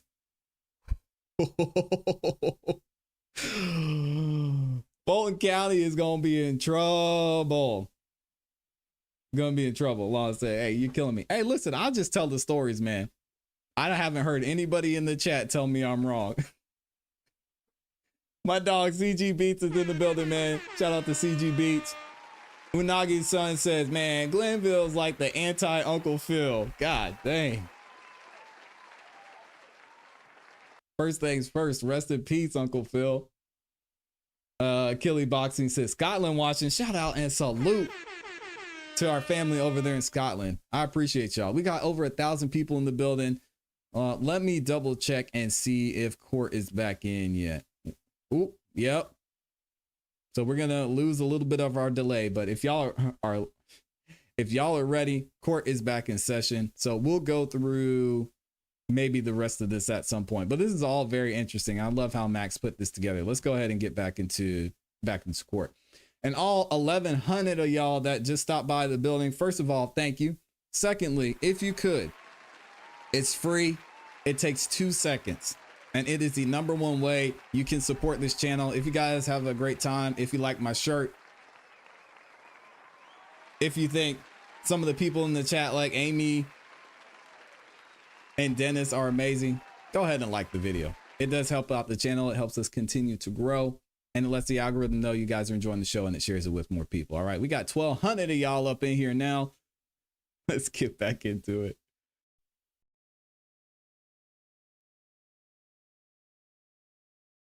All right, now, make sure you got your mic on, Judge Whitaker.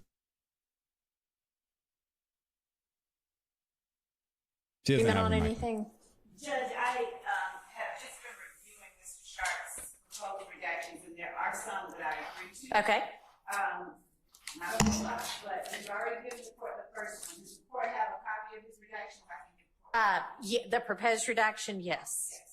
Okay, so looking at Mr. Sharp's chart, number 1 we've already discussed. Number 17 is the next one. All right. And that's agreed to? Yes, I don't have any problem with that. That's the discussion of the search of defendant Williams' home, revealing a gun, and the gun and the contents of that search were suppressed, so that should not come in. All right. well as number 19, which is on page 73 of the transcript. All right. That is, just to call it out, speculation. Okay. Specifically, it's 67, line 15 through 19.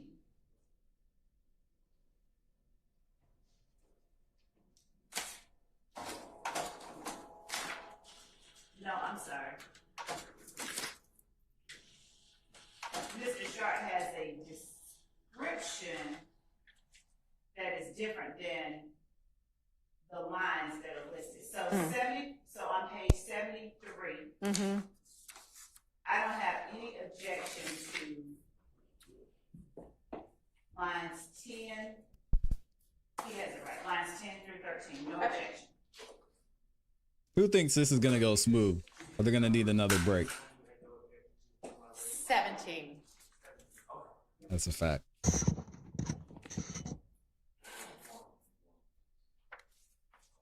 So 17 and 19, I also don't have any objection to.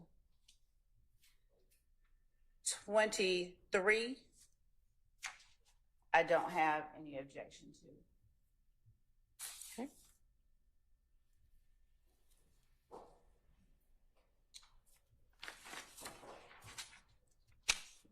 You're going to jail. You're going to jail. You think Trump will lock Fannie up? 92. Got almost 2,000 people in here. Thank y'all for being here. I gotta behave myself now. We got 2,000 people watching. The first one that I did not have an objection to was number 1.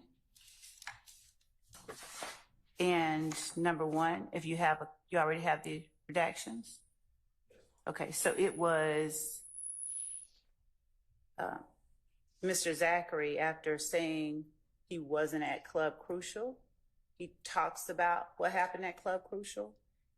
And Your Honor, I will say that as it stands, I'm not trying to get that in. I don't know if something else changes, but right now I agree that it should come out. Okay. All right, so we had gone through 23. 24, 25, 26, I don't agree with. Going to 27, it is 9211. All right, yeah, we're good on this. Let's see if we can skip through some more.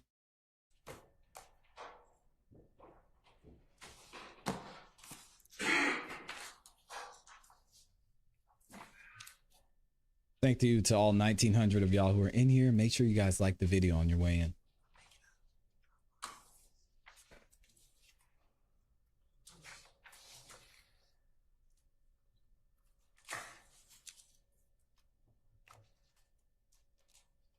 And Your Honor, will we just follow the same pattern we did last time where the defense tells what their objection is? Yes, so I mean, except the objections are essentially on the proposed redaction. So I guess the objections generally speculation about why they shot up the house.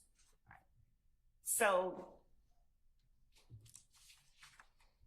They talking about Lil Woody's house? page 13, line 16 starts at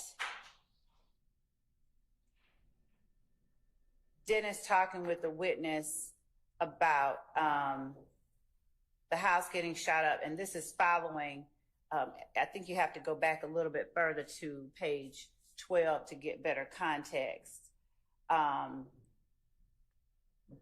In that conversation, the witness is talking with Demikion Garlington about people that call him that night, starting on page 12, line 14.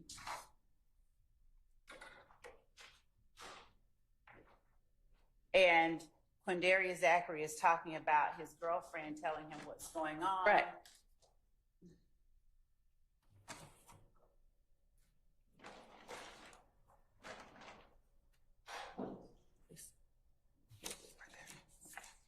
Yeah, so it starts at 13, line 16. He doesn't have objection to him saying, hey, this house got shut up. It's why the house got shut up, which the objection is speculation.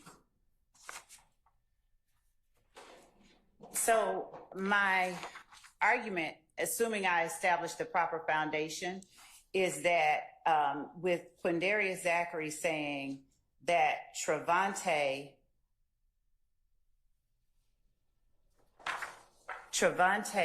was helping D-fight. He's talking about Demikion Garlington.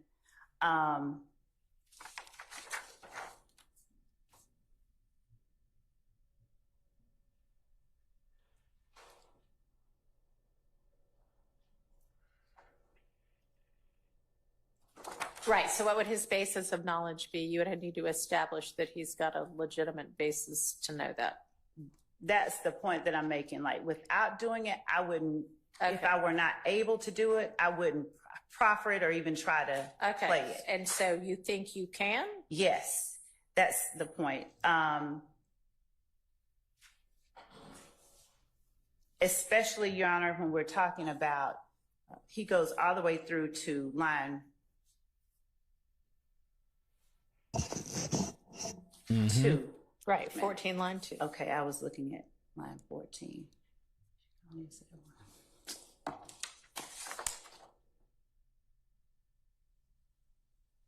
And unless if I don't establish that foundation, I won't tender that. But if I do, I just want to be able to play that part about his. Okay, so how about this? Right now, it's out on the, granted as to speculation.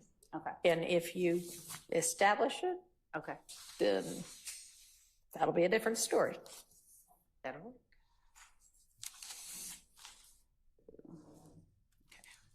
All right, so far so good. 14. Okay, so the next one being page 25.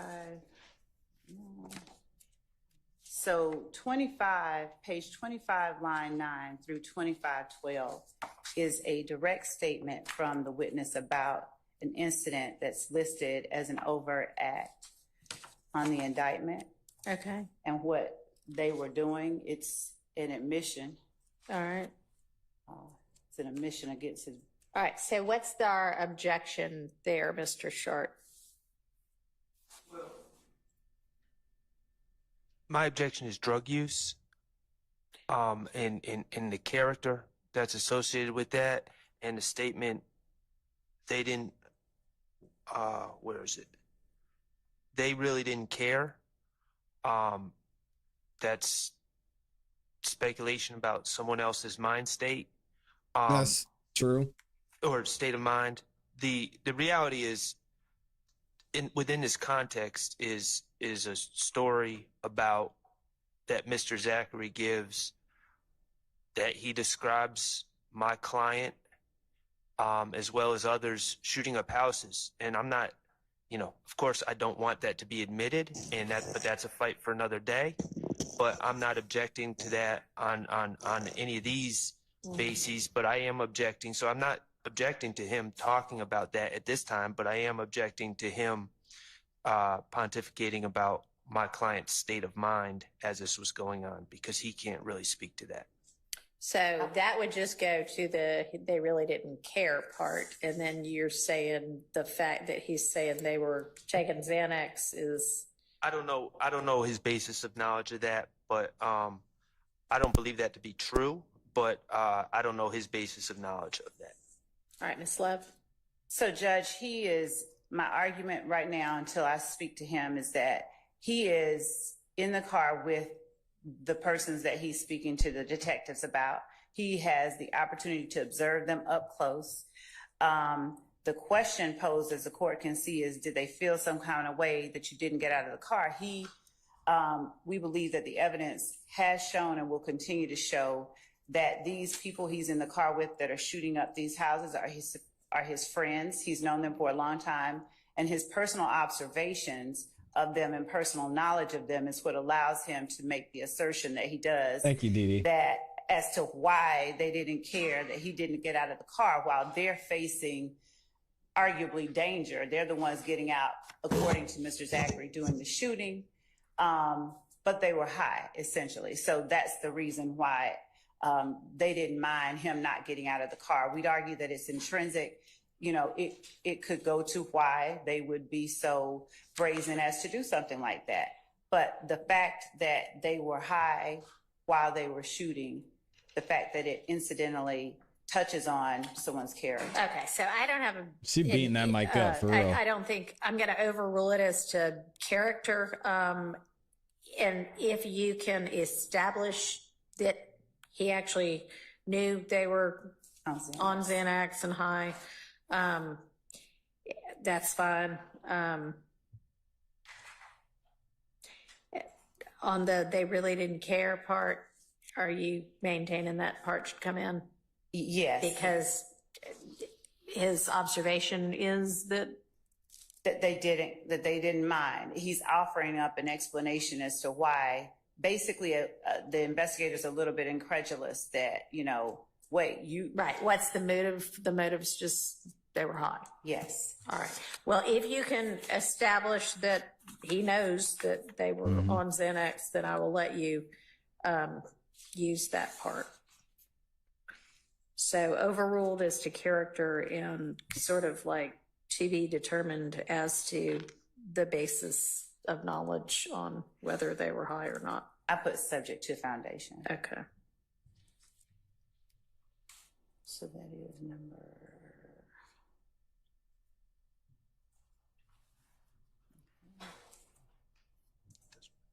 So the next one is further down. Mr. Zachary is asked by the prosecutor, what was you all's intention when you all headed over there? He says that we were going to kill one of the boys. Dang. And then the prosecutor says, and one of the boys, I know we talked about a bunch of names, but which of the guys were you looking for? And then Mr. Zachary responds, the request is to take out 17 through 25 all the way. Yeah, I think just I'm 17 sorry, through 25. 17 through 20. Yes, I'm sorry. So 17 through 20. Right. He's specifically talking about their intentions when they went on this shooting spree. I think that it's not only relevant, intrinsic, it gives a motive for what they were doing. He has personal knowledge of it. He was in the car. They were riding together. Okay, well, Yeah, that sounds like a little bit of as a long ruse. as you establish that he knew that's what they were planning to do. And Yeah. it's not. And he doesn't say How do they. you He establish says that? that Oh, we he's- were going to kill one of the. Oh, I'm sorry. Actually, I maybe need to put on my glasses. Thought that said they were, but that we were, yes. So, Your Honor, let me just back up. So this is an incident where houses were shot up. Mr. Zachary was charged, and in this proffer session, he's given testimony to try to get himself a deal. And I understand that's subject for cross-examination. My client was never charged. Okay. Mr. Zachary is throwing my client's name into this. And I understand that's subject for cross-examination as well. But when he says, what was y'all's intention?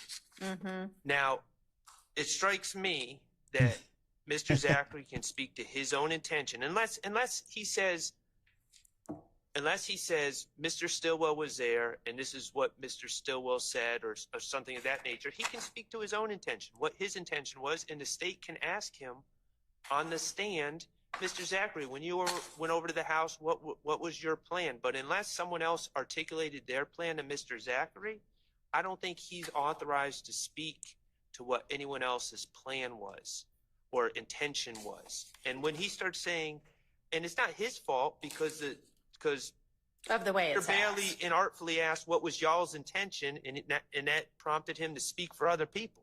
Well, I Exactly. understand, and it Someone may mentioned that in very the well chat. be that you can establish that they all had a joint intention because they had some sort of talk about it beforehand, or And they actually he reveals earlier in the interview that they do discuss it. all right. So where's that? So up.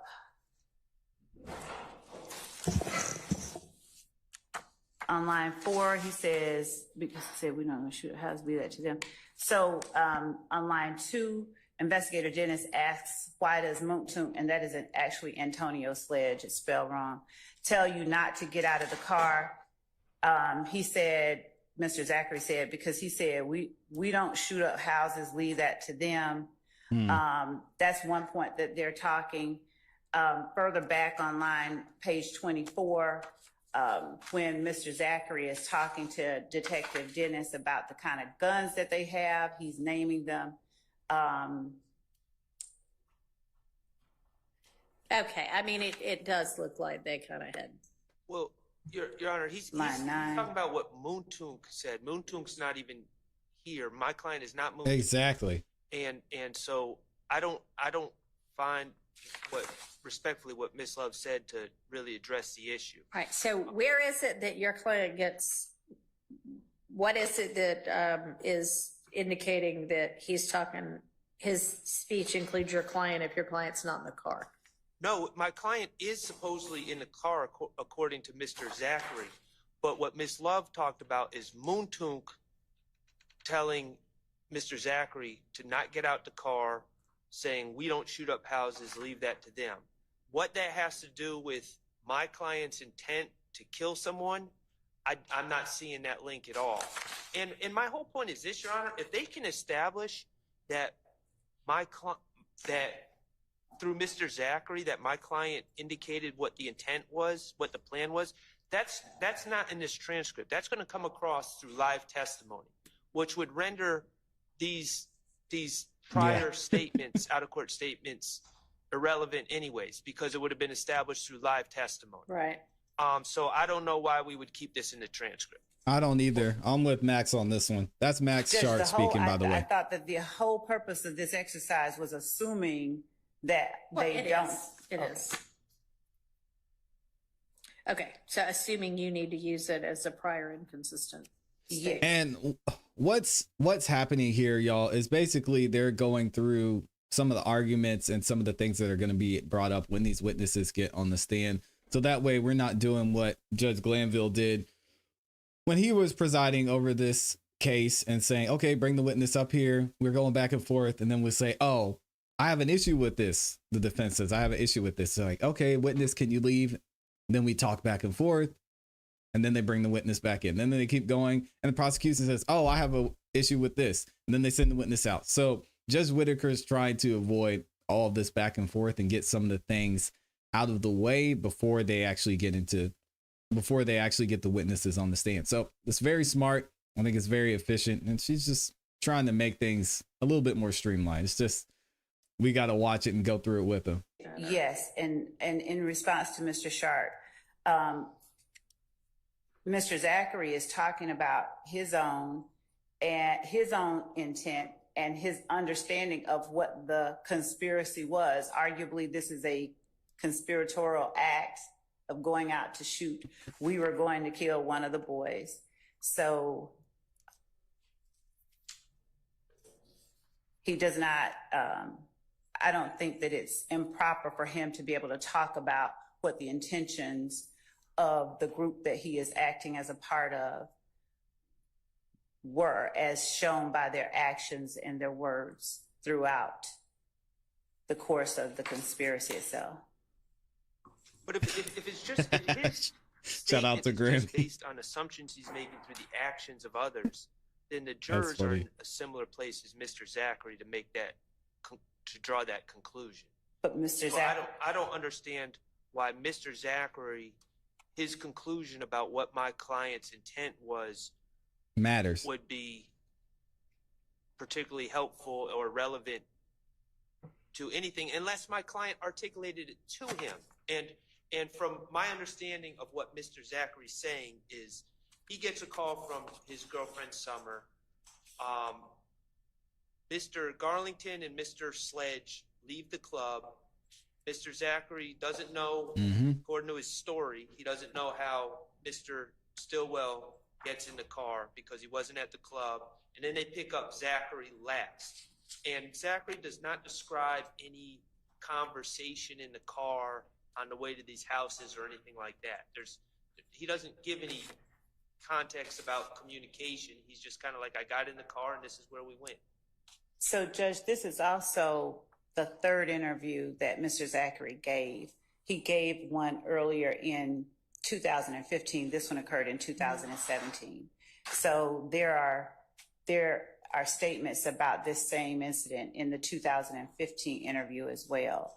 So we haven't gone through that one, but I could cross-reference that as well and provide those cross-references to the court. But the reality is that an assertion by a co-conspirator, if everyone is acting towards the same goal and people are getting shot up, houses are getting shot up, and With assault rifles that are in the car. right. Yeah, I'm going to overrule that.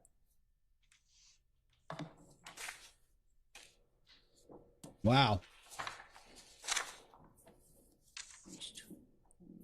Overruled again.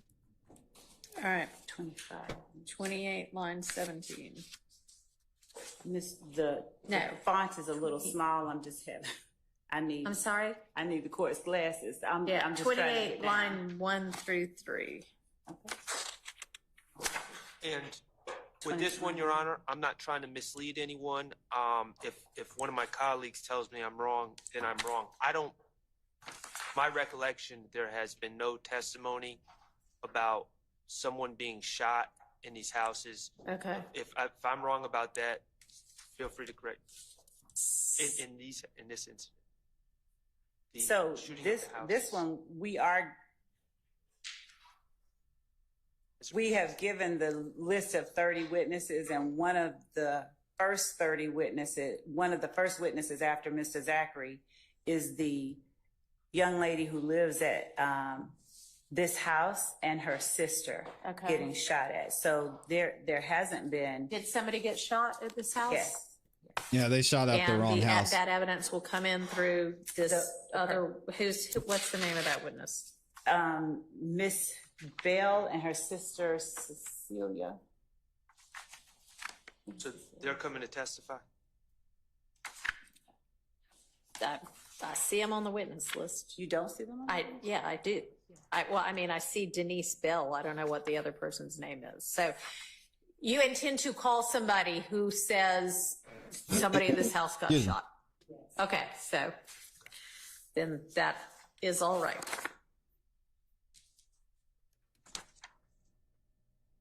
All right, number 6.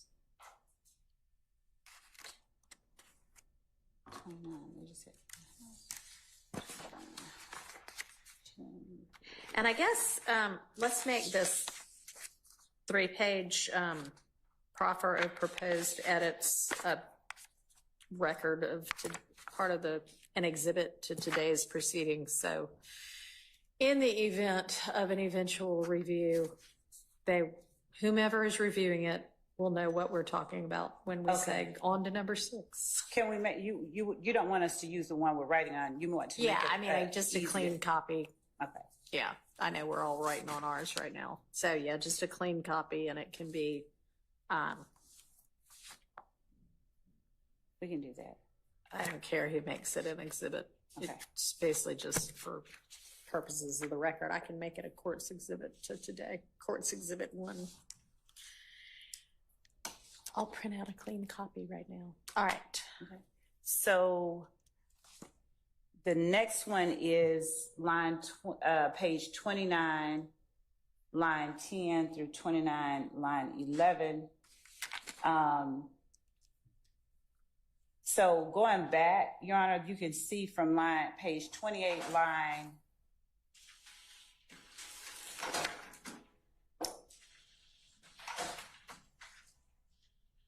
You can go back up as far as line 7, but you'll see that there's context.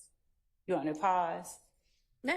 Okay, you can see that there's context. Mr. Zachary is talking about where they went, what they did, and at line 18, he's talking about the house on Oak.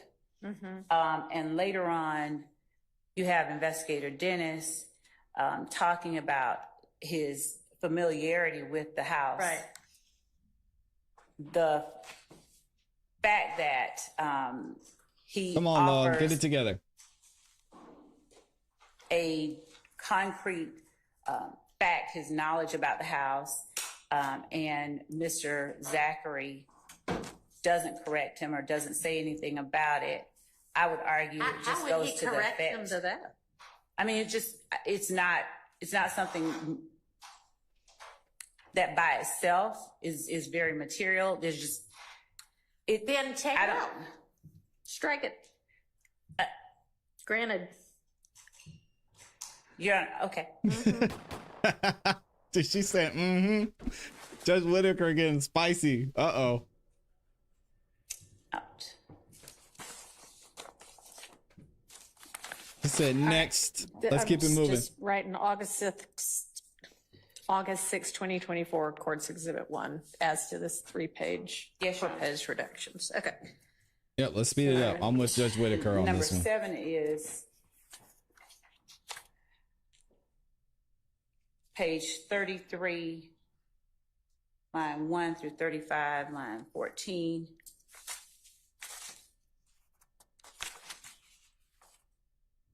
That actually starts back up on page 32, or actually 31, where Mr. Zachary is talking about Trevante. So page 31, line 16, where Dennis says, got it, you were sitting behind Munktunk, Demikian is in the back with you and Shannon is in front, and then and then Mr. Zachary says they were in another car, yeah, and they go on and talk about that.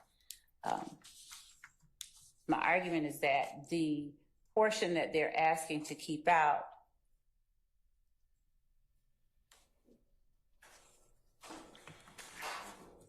is all information Dennis is exchanging with Quindaria Zachary about activities that YSL and Rivals are sort of involved in.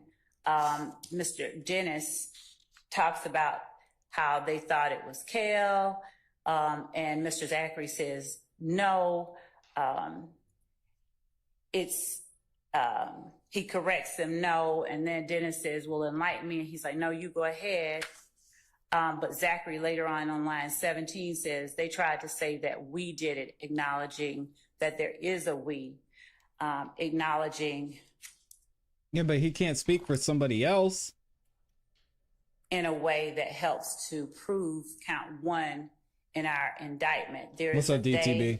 Who is an opposition group who tried to say that we did it, we being YSL.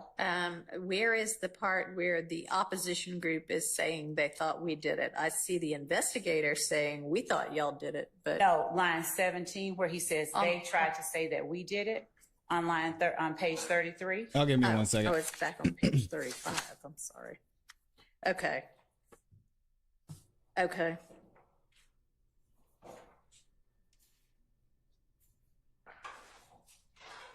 And so this would be to establish the existence of the enterprise, the gang, and the fact that there is an opposition and a they and a we. All right. Mr. So, Sharp? I mean, that's not factually accurate. Okay. On this Pull your mic towards you, if you don't mind. On this alleged, it moves, so you can just move it up on your desk, maybe. I don't know. I know they're all annoying. They get in the way.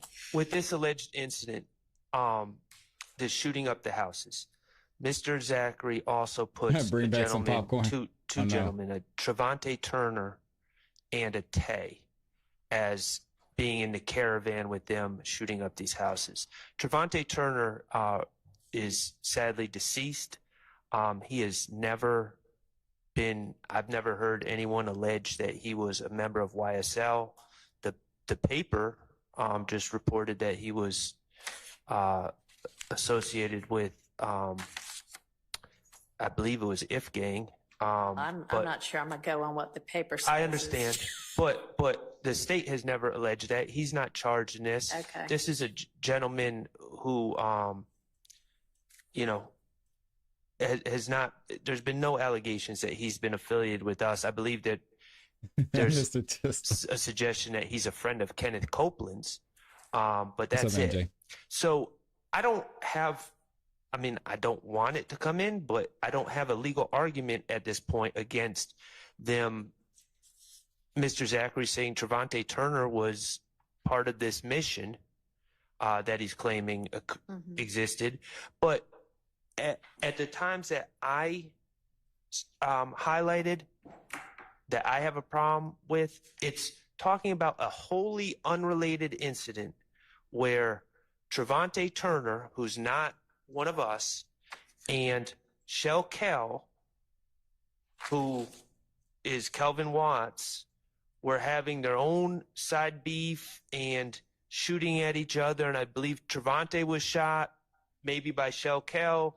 Mr. Watts was maybe shot by Trevante, but it has nothing to do with this indictment. It's not alleged as an overt act, and it has nothing to do with, if I were to, for the purposes of this argument, agree that there's a group called YSL and it's a criminal street gang, which obviously is an issue here, this incident would have nothing to do with that. And it's just talking about, and they're just really treating it as small talk. You know, that he's telling a story and then it's a little aside about Trevante, which has nothing to do with this case. All right, Ms. Lett, what do you have to say about that? We had served in discovery a PowerPoint that involves, just as it relates to the assertion by Mr. Sharp that Trevante Turner was not associated with YSL. And in that PowerPoint that we served, we reflect on one of the slides at January 27 of 2015 incident 150262801 on Stanhope Circle, where shots were fired, specifically where Trevante Turner was shot. And it's listed that he is an associate of YSL/30D. Just to go to the assertion that there's never been any indication about Trevante Turner being YSL. Well, but an associate of YSL and a member of YSL aren't the same thing. They aren't, but I'm not asserting Woody is an associate. He's not a member. one way or the other as it relates to associate or member with respect to Trevante Turner. What I'm saying is that in saying that they tried to say we did it, Quindarius Zachary, when we charge the gang act, associate or member, it doesn't matter. Associates commit acts with the gang. So it doesn't in any way cut against, is my position, my argument that in saying they try to say we did it, he's not just talking about a random group of men. He's talking about them as a group that operates as YSL is the argument that I would make. Well, Who's the they here? The person. Go ahead. she does. So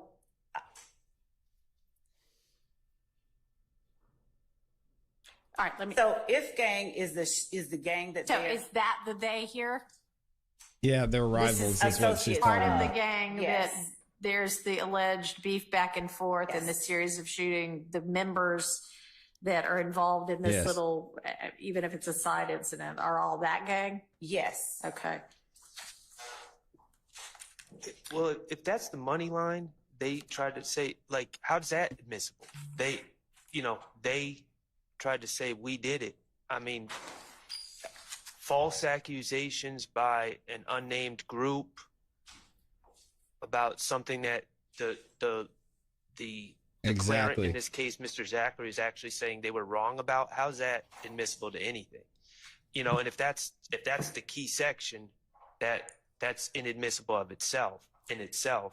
But I think this whole section is just wholly irrelevant and it confuses the issues.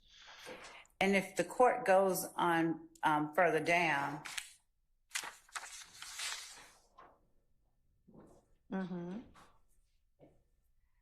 and investigator Dennis elaborates that basically you all were laying in wait for Kelvin Watts. It says Watch, but it's Watts, W-A-T-T-S, Shell Kel, who also has a gray Charger.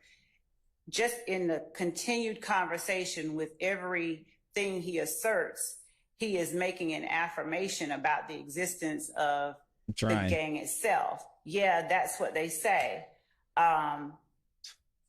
Is what Quindarius Zachary says. He's not pushing back against the notion that they would be laying in watch for Shell Kel. He's just saying, yeah, that's what they say. There's an acknowledgement still of an opposition and of a group that he belongs to. All right. So He's literally saying, no, that didn't happen. right, Right. but she's not offering it for whether it happened the way they said it happened or not. She's offering it for the concept that Mr. Zachary is saying, yeah, there's this we here that is YSL, and that is certainly relevant to the issues in this case. And if you want some kind, I mean, if it even comes in, because I assume, this is all if he doesn't testify as the state thinks he will, and then they have to impeach him. Although, it would be interesting to see how you use this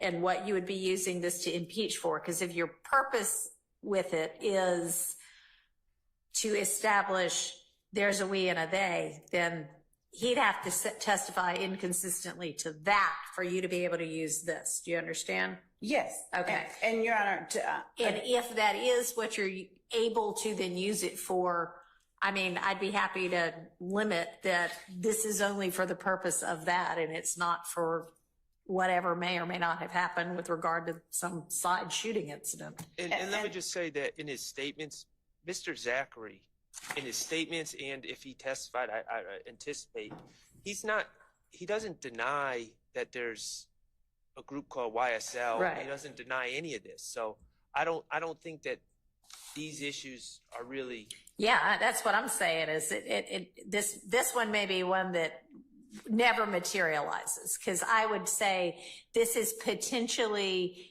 admissible as impeachment on the issue that you're saying you want it for, not anything as to whatever this actual shooting is. Understand? yes, and my understanding about the exercise overall is just to identify those portions that just absolutely cannot come in. Right. Good morning, so Darth. I don't want Appreciate you. up here saying, so, hey, tell me about this time that, you and whomever were involved in this shooting with the, whatever it is. So unless, right, I understand fully. Like, Then in he other words, says something don't try to different, you're get like, him, don't try to impeach him just to get in some ancillary, otherwise inadmissible thing. Correct. Yes. Okay. All right. Moving on.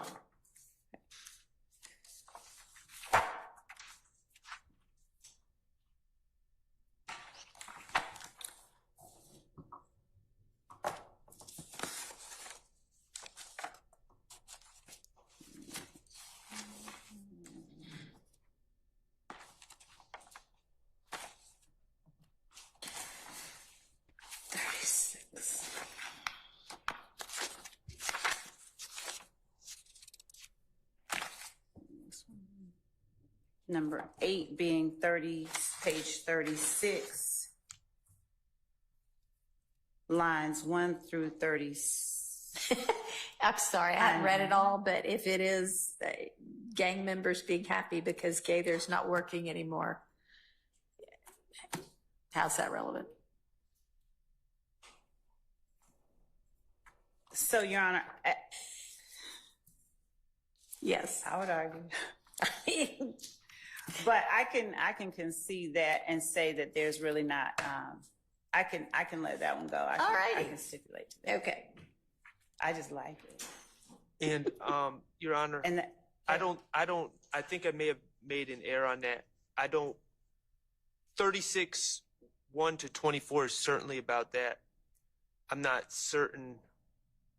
37, 8 to 18 is about that same thing. Okay. Yes, he I is. thought we were just doing the 1 through 24 first. Thank you, Jay-Z. Yeah, all right. Appreciate well, you. I mean, he's got it all as number 8. So, Okay. all right. So agreed that 36, that part is out. So turn into 37, 8 through 18. Nope, you're good, TJ. Thanks for being here. Thanks for watching the video too.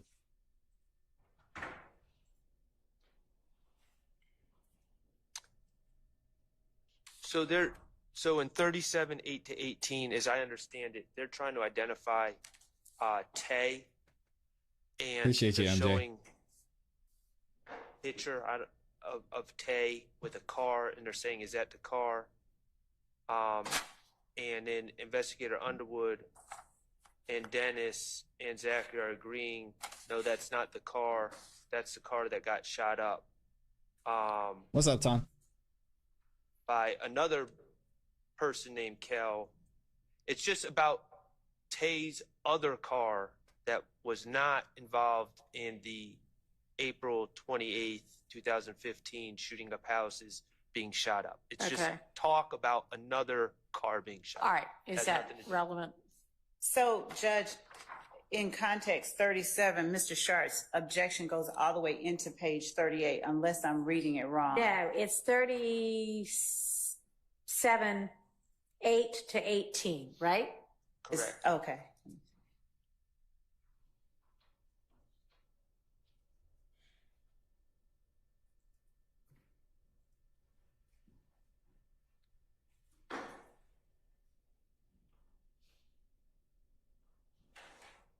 For now, Judge, I can stipulate to that. I don't see any reason to keep that part in right now. All right. So that is also out by agreement. And Your Honor, should anything, and I don't anticipate it, but should anything come up that causes me to ask the court, hey, there's something I agreed to that I need to get in now because Let's this not wait happened. until the last minute to do it. Okay. It Everybody's would only saying be that if too, some- Jay-Z. It would only be by virtue of something happening on the stand. Okay. I mean, can you imagine a scenario why it suddenly becomes relevant that some other car that It's not the car being shot up. It's Mr. Zachary giving the description of the individuals and his knowledge of certain individuals. Tay? Mm-hmm. Okay. So that's lines 3 and 4. Is that Tay? Yeah. And 16, where he's talking about the other boy called Kale. Those sort of instances. I don't foresee them being necessary, but I didn't want to Y'all talk not about her say to the outfit. court, hey, this might come up. Okay. Well, so maybe if there's some issue as to who Kel is. Okay. And then I think that the next one on number 8 is all of page 38. Yeah. It's 38, line 8 to 39, line 11. Hold on. 38. Line 8. Okay. Through 39, 11. Really to 39. It's Through 39, line 1. the end of 39.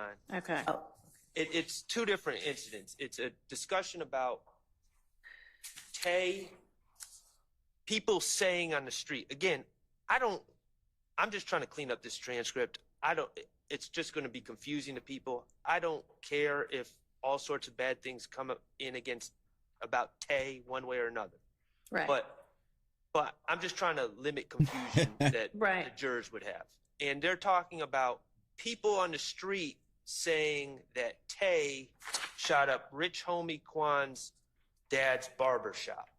Dang, they were shooting up Rich Homie everybody. Kwan's I have no father objection is a to- barber and runs a barber shop. All right. She may agree. I have no objection to 8 through with the clarification that he made because I thought it was the whole page. Okay. So I have no objection to 8 through 24 Okay. of So, page 38. all right. And then on 39, She interrupted him. She's gonna get in trouble again. 30 to 3919, 1 through 19. 39-1. 39, 9 through 19, or 1 just through all 19. one? Okay. I have no objection to 1 through 13, where he stops at. Okay, so 13 is the end of the Rich Homie Kwan Right. barbershop. Yes. And then they start talking about Tay shot Kel. Talking about outfits. And I don't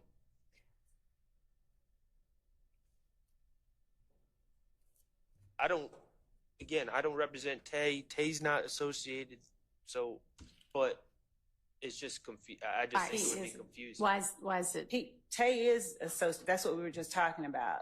Tay being Trevante. Right. Who is dead and not on trial here, right? Yeah, I was gonna say Tay gone. Okay. What's up, So Bobby? is it relevant? Rest in peace to Tay. I mean, I would assume you want a clean, clear story to the extent you can have one as well. So is this relevant to the story the state is attempting to tell? Yes. I'm not seeing it. It goes over into page 40. There's a video that we're going to have about with Darius Yeah, I know, Zachary, Amy. Antonio Sledge. I know. I think Demekion Garlington, and they're saying they're talking to Shell Kell, who is If Gang, and I think that they have a gun. That's my memory, that they have a long gun, and they're saying we ain't going back and forth, and they're saying disparaging things. Mm-hmm. And it's over a girl named Antrevia Smith. And when the court sees Tree in this transcript, they're talking about Antrevia. Okay. So to the extent that we're talking about one associate or member of YSL, Trevante, and we're going on into the fact that Antonio Sledge and Shell Kell were seeing Antrevia. We're getting into information that we've noticed the defense that we're going to introduce anyway. So I don't know why this would not. I don't know or understand the nexus I'm just between wondering, is the first case tried? Mr. Sledge threatening Beginner pros. Kel on social media over a common girlfriend and Tay shooting Kel. I mean, I'm not talking bad about the guy. I think there was probably a lot of people that had problems with Mr. Kelvin Watts, and We'll take it out. Tay shooting. All right, they'll take it out. We'll take out. So it's going to be 15 through 21. All right, so we already agreed to 39, 1 through 13. So I think this would start at 14. 39, 14 through what? 14 through 21. I have 4215. It bleeds into number 9. I think that's why I was unclear. I made it its own separate one, this issue. Wait, what now? To number 9 on my list is the continued discussion about the beef between Kel and Trevante, and they start out with Trevante shooting Kel, and then they talk about how Kel allegedly shot up Trevia's house. Again, something that I don't believe that the police believe is true. That was Mr. Zachary. We don't. Saying his understanding was that Kel shot up his girlfriend Trevia's house. Mm. All right. Hang on. Ms. So- Liv. In as much as Talking Mr. about Tay, Sharp said Northside? that the police don't rather believe that Mr. Zachary's line about Kelvin Watts shooting up Antrevia's house, that part is correct, because Antrevia Smith relayed to police Young when Thug she gone. gave them that Look at him. video that Kelvin Watts was in the house with her. So in as much as Quindarius Zachary is attempting to push responsibility from what we believe is one member of his group to a member of the opposition group, I would think That's that what they're talking about right there. would be relevant. It wouldn't be the first thing that I would ask him. It's something Bruce that I don't Harvey's think client. is inadmissible, but it's also something that at this time, we're going to talk to him. We've noticed the defense about our intent to talk about when Entrevia Smith's house got shot up. Mm-hmm. It's just not every line of this portion that Mr. Sharp has labeled number 9. We may Trying to not get catch into Young every Thug single slipping. line there, but the topic itself is what we did notice them that we're going to introduce evidence of. If they bring up shooting of Trevious house, that's one thing, and that's, it may or may not be relevant. But my issue, What's and up, I don't Dr. agree with EJ? the state's characterization about Mr. Zachary lying about it. What we're dealing with here is not Mr. Zachary lying. Mr. Zachary wasn't at Trevious Smith's house. Mr. Zachary was not What's up, Jen? shooting at Trevious Smith's house or being shot at Miss Smith's house, Trevious Smith's house. Mr. Zachary is passing on rumors that he's heard through the grapevine about who did what, and the police are saying, well, we don't believe that's accurate because we believe that Shell Cal was in the house. So how could he shoot up the house? So it's whether it's a relevant topic or not, it's all based on hearsay that Mr. Zachary has no firsthand knowledge of. Excuse, Judge, I just point the court's attention to the first line Oh, of get that camera angle page right. 41. Don't see none of that. And I'd also point out that Mr. Zachary was in that video that Entrevia gave over to the Got you, Jen. police after her house got shot up. He was in the video along with Antonio Sledge, where they were threatening Kelvin Wise. All right. Let me ask you this. Could you take a closer look at the rest of 39 through 42 and maybe sort out what part of that you think, if he doesn't testify as you think he will, you would use to impeach him on a relevant issue, and then maybe get back to us on this one? Yes. Okay. Because I mean, I kind of hear you saying even you think not all of it is anything you would want or need. Okay.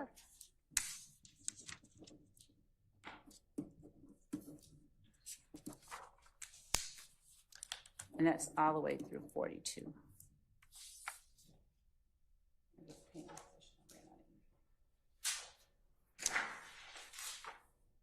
All right. So.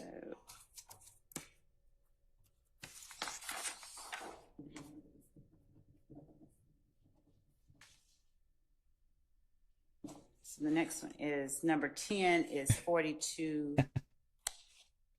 You're good, Casey. Do your thing. I'm not mad about it. Even I know the pink and brown line is 17 through questionable. 44, line 6. Pink, brown, and green. Yee. So when the objection is lack of personal knowledge, I asked that same question, I- Jay-Z. am laboring under the assumption that Mr. Sharp's belief is that Mr. Zachary lacks personal knowledge. I would just ask that the court allow it, because it's all opposition actions towards one another. Shell Kell shot up the gambling house. On McDonald Boulevard, Dennis asks on page 43, line 1, that's when Thug's car got shot, right? I believe, if we haven't already, I believe that we have gotten in, we've touched on that there was a shooting where his car got shot. Okay. But it may have been with Kenneth Copeland and some of the stuff that we have to redo. Right. But Mr. Zachary is saying, yeah, shot up Thug's car. Thug wasn't studying it. All of that information, maybe not like that, but that information we anticipate bringing out. So to the extent that Mr. Sharp objects and has as his basis lack of personal knowledge, I would just ask that the court find that it's admissible subject to the proper foundation being laid for it. I'm okay. That seems reasonable if you can lay the foundation. Okay. Yes. Okay. Okay. After consulting with others, we're going to withdraw our objection. Okay. All right.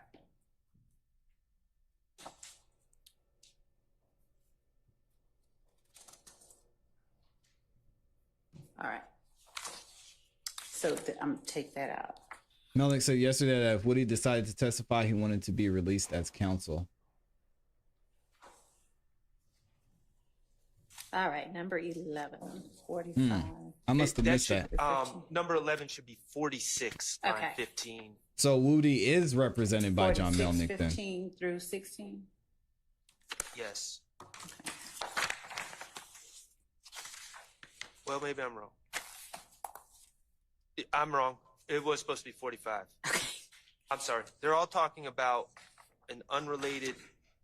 They're talking about a girl named Clenethia Rant. Out to Dr. EJ. And then Mr. Zachary just says she's dead. And then they talk about the circumstances of her Okay. murder. I don't have. All right. That she agrees. Coming out. Okay. What's her name? So That's 45:15 through 46:16. I agree.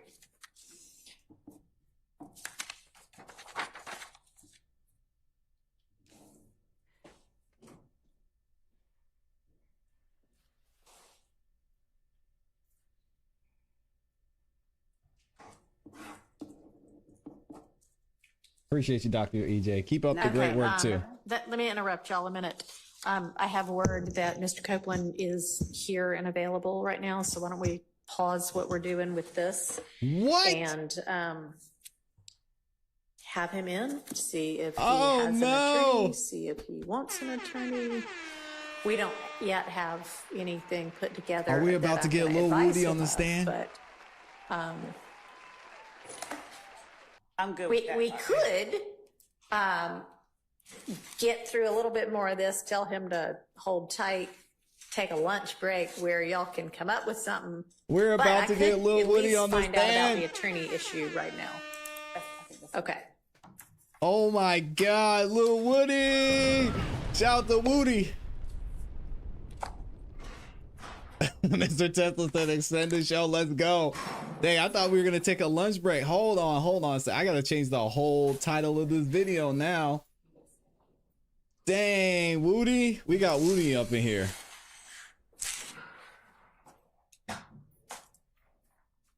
That's crazy.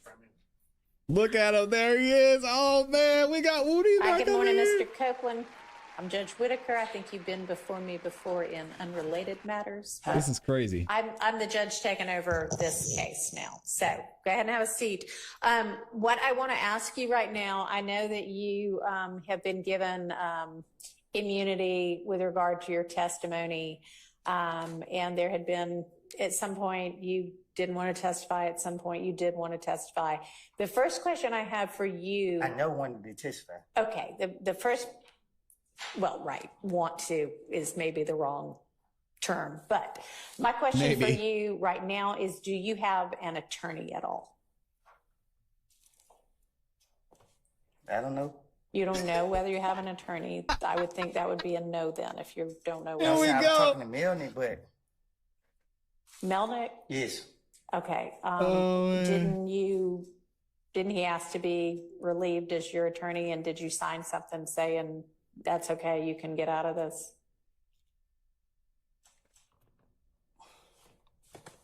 You don't remember? Lil Okay. Woody's Does anybody back. know whether that actually occurred? I don't believe it occurred.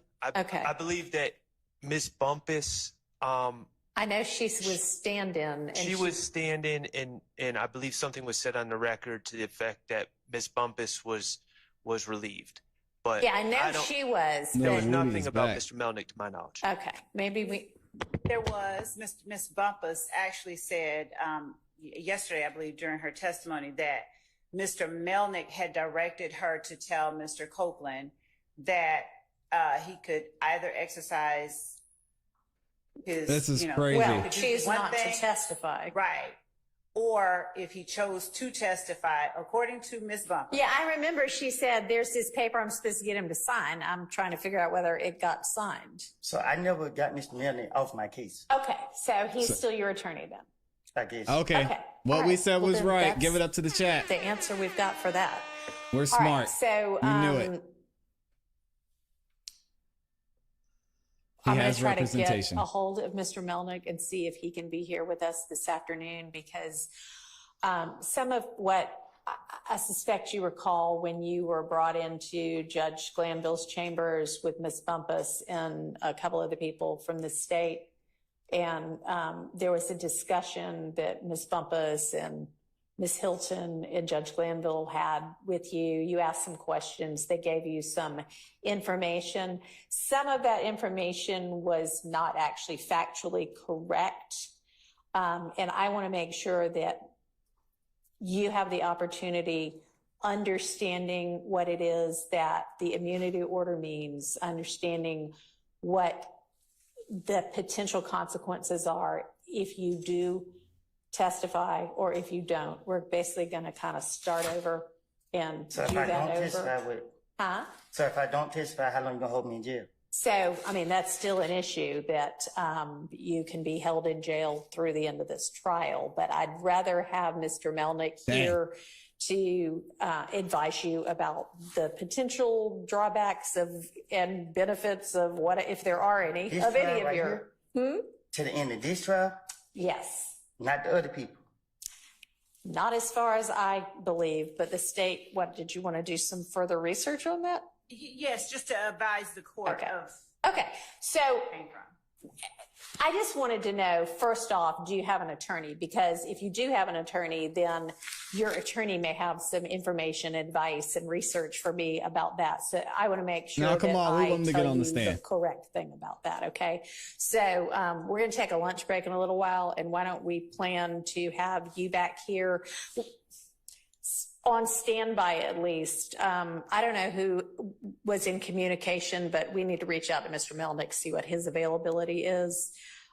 So just be on standby in case I need you here like at 2 or 3 this afternoon. 2 or 3? Yeah. Because we're about to take a lunch break before too much longer. Look, Woody said, I got so things to do, you're 2 or 3. Okay to leave for the next couple of hours, but stay where whomever reached out from the state can reach you to let you know whether you need to be back here this afternoon or potentially tomorrow instead. Okay. All right. All right. Thank you. Little Woody in the building. Let's go. So, I don't know who. Judge Whitaker is just pulling Okay, people out the my, stands. Say, you, come here. Come Litigation testify. manager is going to reach out to Mr. Melnick, see if he can get a hold of, see if she can get a hold of Mr. Melnick and find out what his availability is.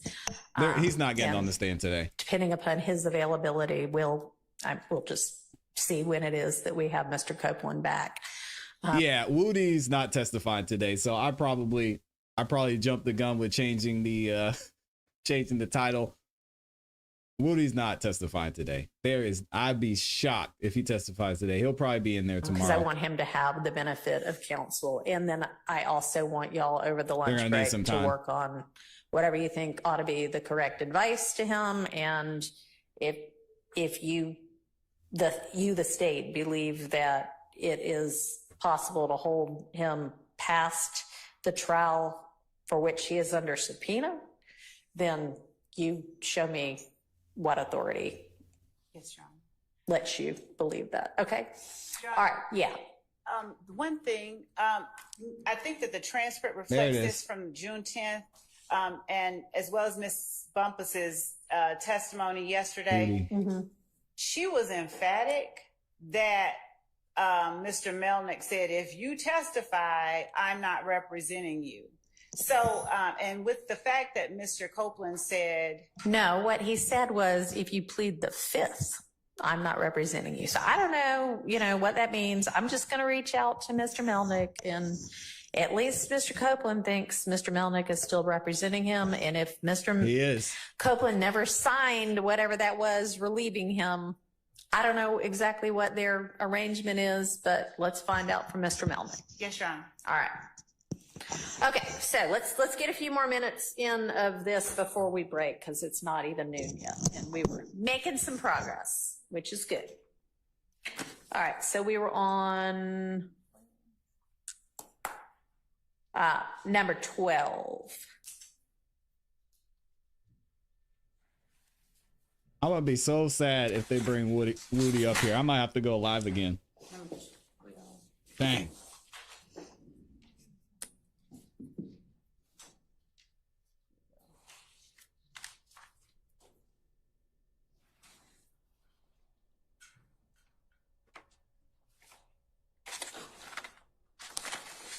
Number 12 being page You saw that, Amy? 47, lines, What's up, Black Lady Love? if I'm reading correctly, line 14 through page 50, line 8. Yes. Okay. They don't want Woody to have counsel. So, They made that Your very Honor, clear. The objection to this portion of it, just to give you a little bit of background. So, this fight happened around January the 6th, and it did begin with Mr. Copeland, according to the reports from our investigators, but it involved more than one member of YSL, more than one alleged member of YSL. Mr. Bloody J, That's quite the who is a name. member of If Gang, was on the other side of the fight from YSL, and other people who are in the courtroom now participated in that with them. So Mr. Zachary's rendition of what happened, that we would argue it's Mr. Zachary's knowledge of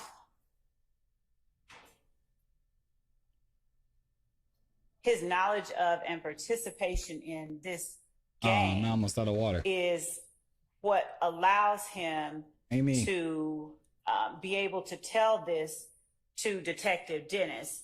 Mr. Shart's assertion, it does not appear that he was there, I don't think is a ground to exclude it, assuming that the court is satisfied with the foundation that the state lays for Mr. Zachary's Being ability a to co-conspirator. Yes, we would argue that it's admissible. It's So do you know whether he was there or not? so So let me ask Mr. Shart, is the basis for you saying you don't think he was there that no on line 23 when is that the basis of it? What page, line 23? 47, line 23? Because I don't think that no is actually an answer. I don't think he can. No, Okay. it's not based on that. Okay. You have no actually reason to do not believe. know. Okay. I actually do not know Okay. he was there, and I haven't heard anyone talk about him being Okay. there. Do we And know whether and he this was is- there? page 48, line 5. Start at line. Oh, so we went back there. Yeah. Okay. Okay. If he I was got in you, fact there, Grammy. then And I then withdraw. somewhere else he says, would he? Okay. All right. Well, then you'll withdraw that objection? If he was there, then yes. Okay. So that number 12 is withdrawn. Nice. All right. Number 13. They're going to be taking a break here soon, y'all.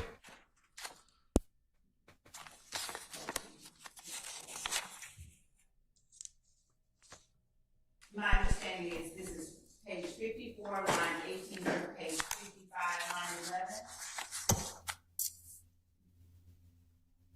Yeah, let's take that up first. So the state has no objection to page 54, lines 18 through 22, where investigator Dennis says who they say killed him, meaning Donovan Thomas. Zachary repeats the question. Ultimately, Zachary says, shoot, they say Woody and them, I don't know for a fact. So I would agree and argue that he don't know. Okay. So it's He's not. telling them. Okay. So 54, line 18 through 22, you concede It is. should be redacted. So, and let me also give further clarification.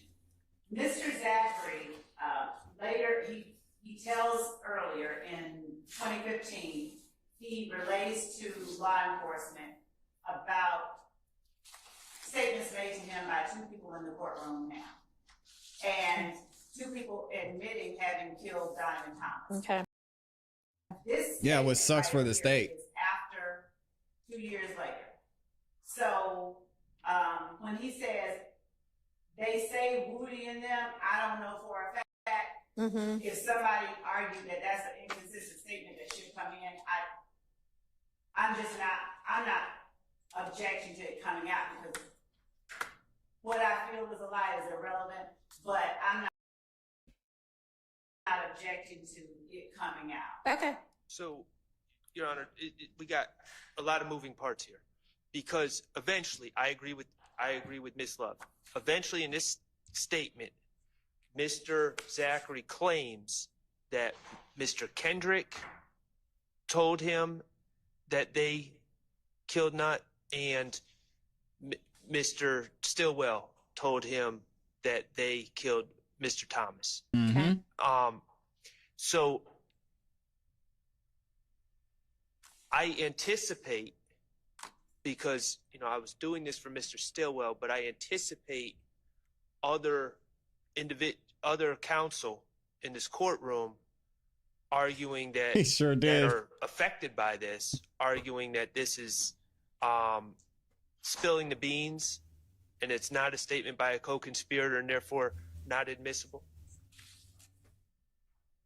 Which part are we talking about? Okay. I think. Okay. So, right. Okay. Okay. So, if I guess I'll rewind.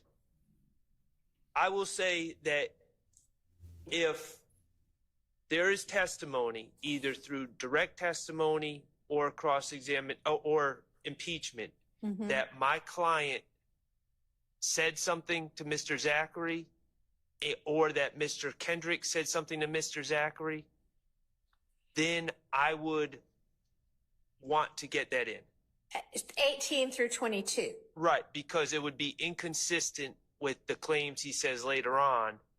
Here he's saying, well, they're saying Woody and other people, All right, but I then don't know. later on he says, my client directly said this. All right, So if that comes in, I'd want to use that for impeachment. I'd have to know who the they is here, right? Shout out to Before Bobby. That could be, if the they is Mr. Kendrick or Mr. Stillwell, yes. But if the they is some random amorphous gossip rag, Well, no.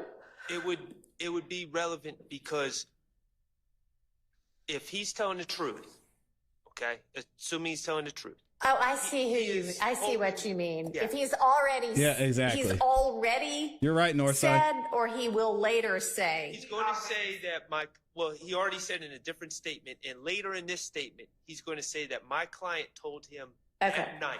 And if he's holding that information, then him answering, they saying Woody and them, I don't know. All right, I still need to find out who the they is then, Yeah. because the question posed by the Talking in circles investigator is who they say killed him, I think right? ask So, who the streets are saying. okay, well then, for Define the Mr. streets. Zachary to say, They is here's them, what the and he street is is him. saying, It's not inconsistent with, but I actually know because the perpetrator told me it's the perpetrator.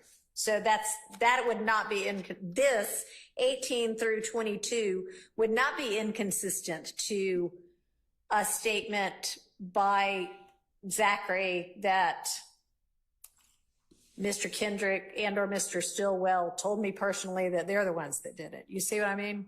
Your Honor, I would like to call the streets to the stand. How that work? I see what you mean. I would argue that that would be the time a reasonable person would say, who they say did it. Well, if my client had said he did it, say, well, I don't even need to tell you who they said. All right. Well, I would reject that argument. So that's out. All right. So next.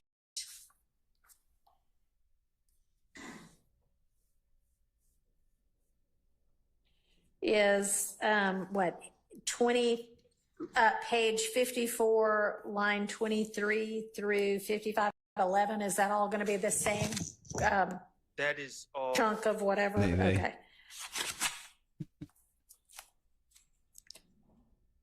We are the streets. So we're starting at page 57, line 22. No, 54. Because all we dealt with was 54, 18 through 22. It goes all the way through 55, 11. So, okay. You was with them at the condo afterwards. I was there. I mean, that. Daisy said, not the pronouns. Oh. Would object to it being redacted out. All of this is Mr. Copeland talking about. Okay. So, all right. Not Mr. Copeland, Mr. Zachary. The streets don't recall, Your Honor. Okay, so now I'm seeing Mr. Shard as I read on further. He's going back to the, well, that's what they say. I don't know for a fact. Right. I see what you, I mean, I hadn't read that part before. Who did Now Mama this? Joyce. Oh, man. I don't even know if we're talking about the street here because you was with them at the condo afterwards. I was there, but shoot. Mm-hmm. That what they say? I don't know for a fact. Right. I'm saying, who did they say killed him? He may at this point mean, who did they, the people you are at the condo with, say? So can anybody actually point me to who the they is? If I flip back far enough? In this particular interview, no, not as it relates to Oh, good this Lord. statement right here.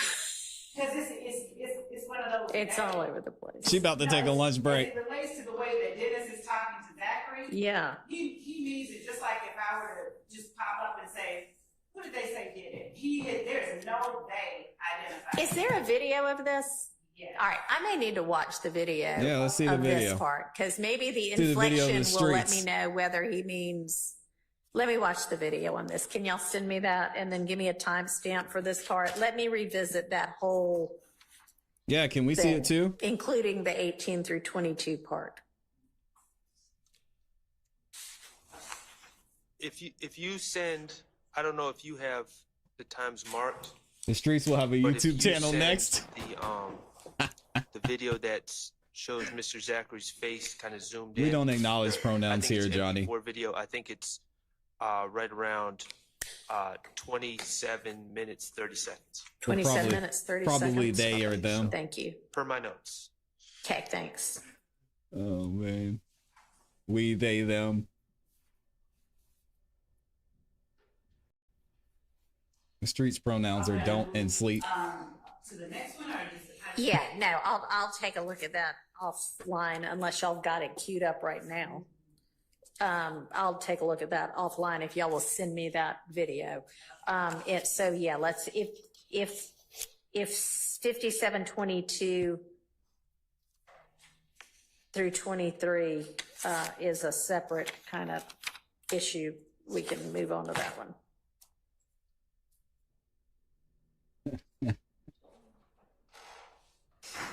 Yeah, I'm with Amy on that one.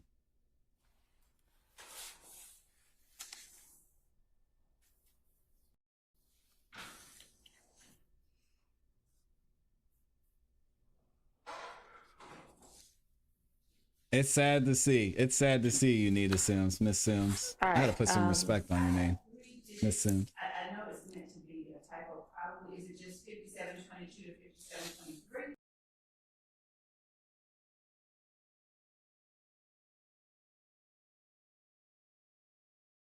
Uh-oh, hold on. What happened? Oh, there we go. It should be good. I think so. Your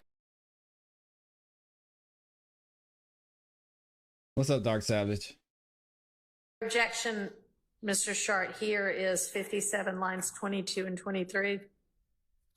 So do the streets get the I'm going to immunity? withdraw that. Okay. Can the streets be held in So that contempt? one is not objected to.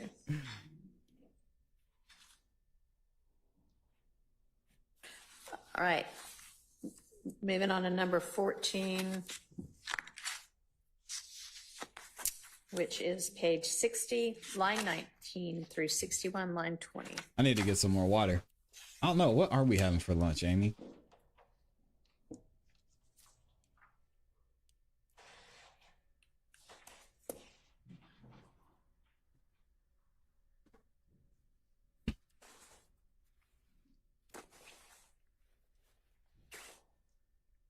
So, Your Honor. Streets going to jail.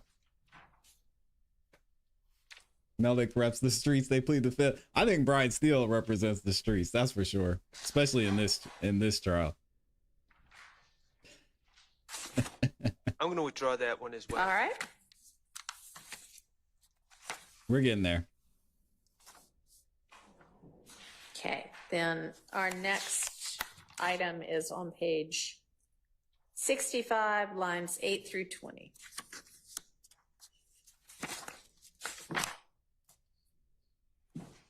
Woody just told me We're on he's not number getting back. 15? He's not getting Yes. on the stand today.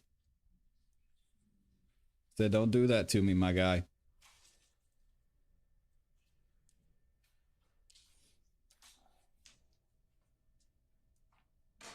It's, and my objection to this is just incorrect rendition of the law, explaining, Investigator Dennis is explaining to Quindarius Zachary why he's guilty by association. Yeah, yeah, and I suspect he was not offering that as here's what the law is. He was offering that as Fulton here's County what is we full. law That is enforcement true. consider you to be. But Right. I can understand that you wanna agree to that, Ms. Love? Judge, if the court will give me, my counsel is sitting here whispering in my ear, if the court will give me 1 second. To get there and consider it, yes, I will give you a second to do that. I'm here in the court. We'll see.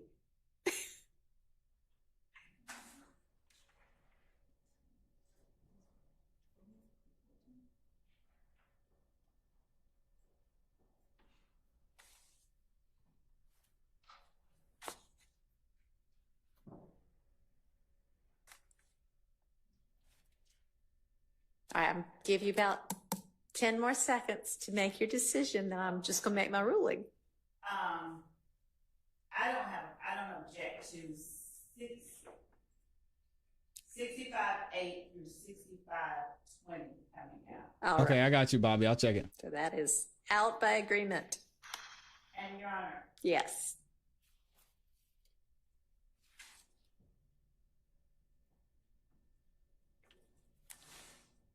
yeah, I don't have any objection.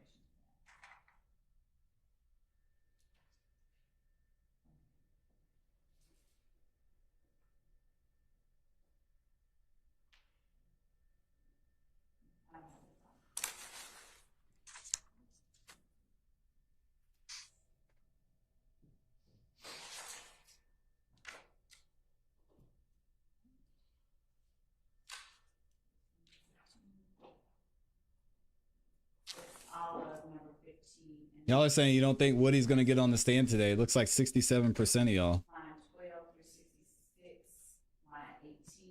He might get on the stand. I need to go get some more water. Y'all give me a second. I'll be right back. Hang in there. I'm gonna go get a refill.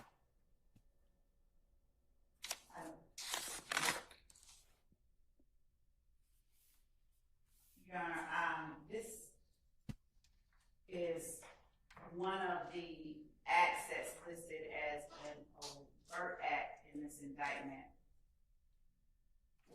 as I'm reading it, page 66, line 12, starts out talking about the gun that Mr. Zachary got caught with on May the 7th, and then Investigator Dennis goes on to say the assault rifle you're in the video with, and he's saying what it came back to.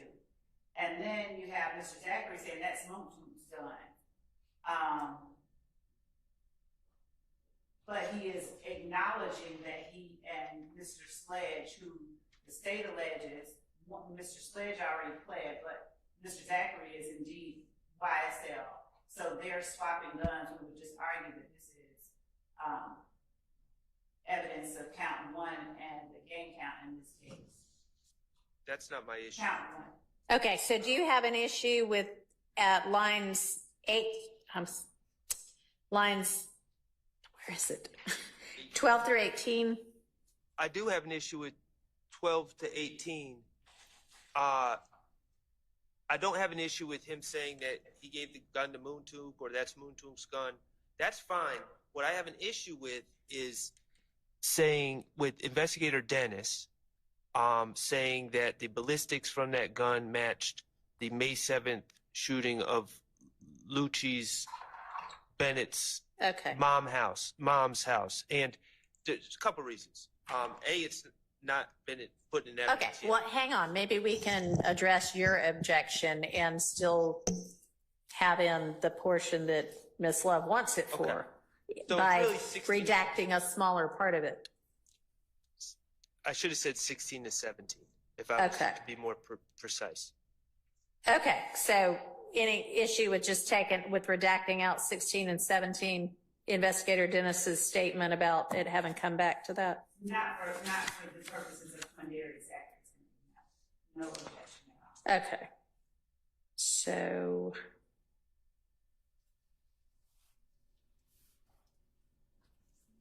So that's 66, 17 through 18, out by agreement. Okay, and next we move to 68, 24, and 25.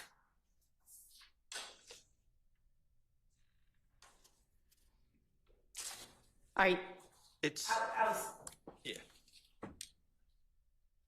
We're asking. I don't, Mr. Sharp, did that have some issue? Right, 60. They're going back to Lucci mom's house, and then they're saying the gun you got caught with has something on it until you didn't know until you went to court yesterday. All right, here we so go. I think that should come out. 68. I didn't charge my AirPods Okay, too. so then maybe we just aren't lined up with line numbers. Yeah, that's my So We still good, y'all? 68, 19 through 21, right? 5, I would say. 25. Because then they go to Lucci mom again. Well, 24 maybe? Right, okay. Okay, right? Yes. So 19 through 24, out. And then, All right, hang on. Let's make sure that we've got agreement on that. So 19 through 24, so that's page 60. It's page 68, lines 19 through 24.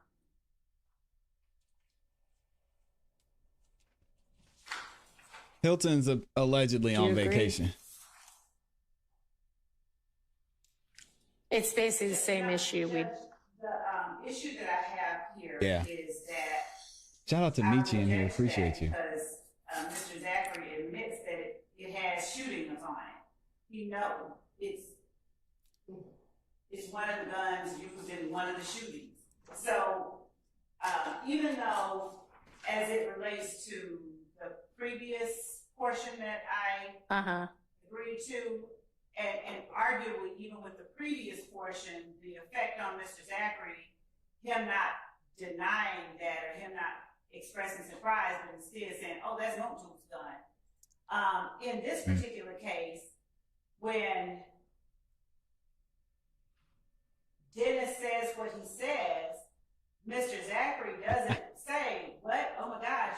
Out to Red Bunny. Instead, he says it has shootings on it. Yeah, it has some shootings on it. He says that because they told him in court the day before. He didn't know. But Judge, Mr. Sharp can't be the witness in this particular instance. I'm going by what the transcript says. I'm saying though that he can't speak to why Mr. Zachary said, yeah, it has some shootings on it. I'm going to exclude that. I mean, honestly, it Allegedly, looks to on me vacation. like he's saying, yeah, I mean, now that I know, I'm not surprised. But Yep. I mean, if that's what you wanted in for, make that argument. But I didn't hear that argument. So that would be lines.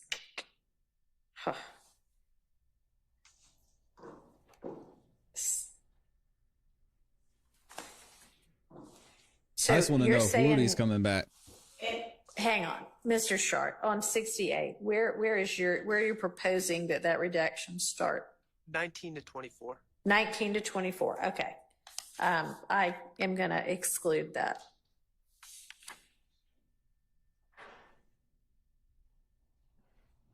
All right. Now moving to 69, lines 2 through 6. And it's It is. starting on It would seem so. January 26th, halfway through too. Okay.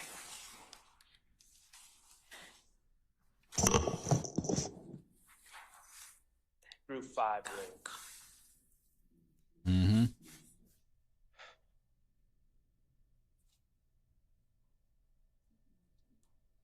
Was that page 69, line 2?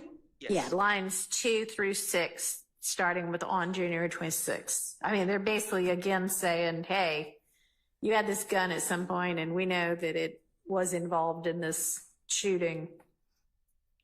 We'd like to know who gave you the gun. And they don't have an issue with we'd like to know who gave you the gun. Just we found out later this came back to the shooting. That's fine. Okay, so that is 2 through 6, starting on January 26th, are out by agreement.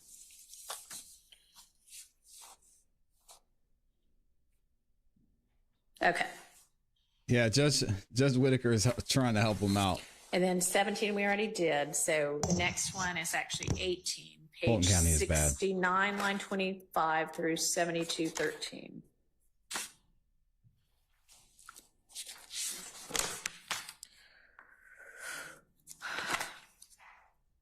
And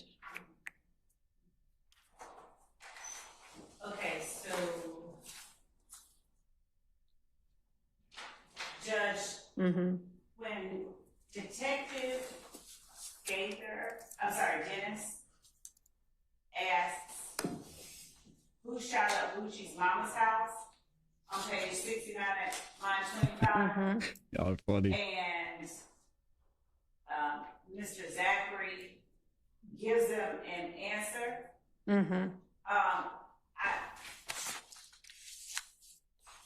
I would argue that all of this is information that I should be able to ask him about. And if he doesn't, if he testifies inconsistently, it should be able to come in.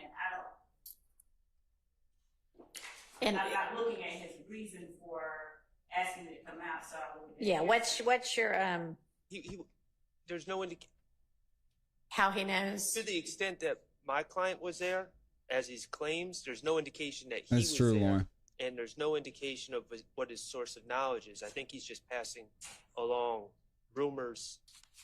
And so if he says, I was there when Lucci's mom's house was shot up and it was Shannon Stillwell that did it, then I don't really have a leg to stand on. But I don't believe he's going to say that, and he needs firsthand knowledge or another exception or another hearsay exception, and I don't see it, and the state just kind of saying, oh, well, he knows, so therefore it's admissible.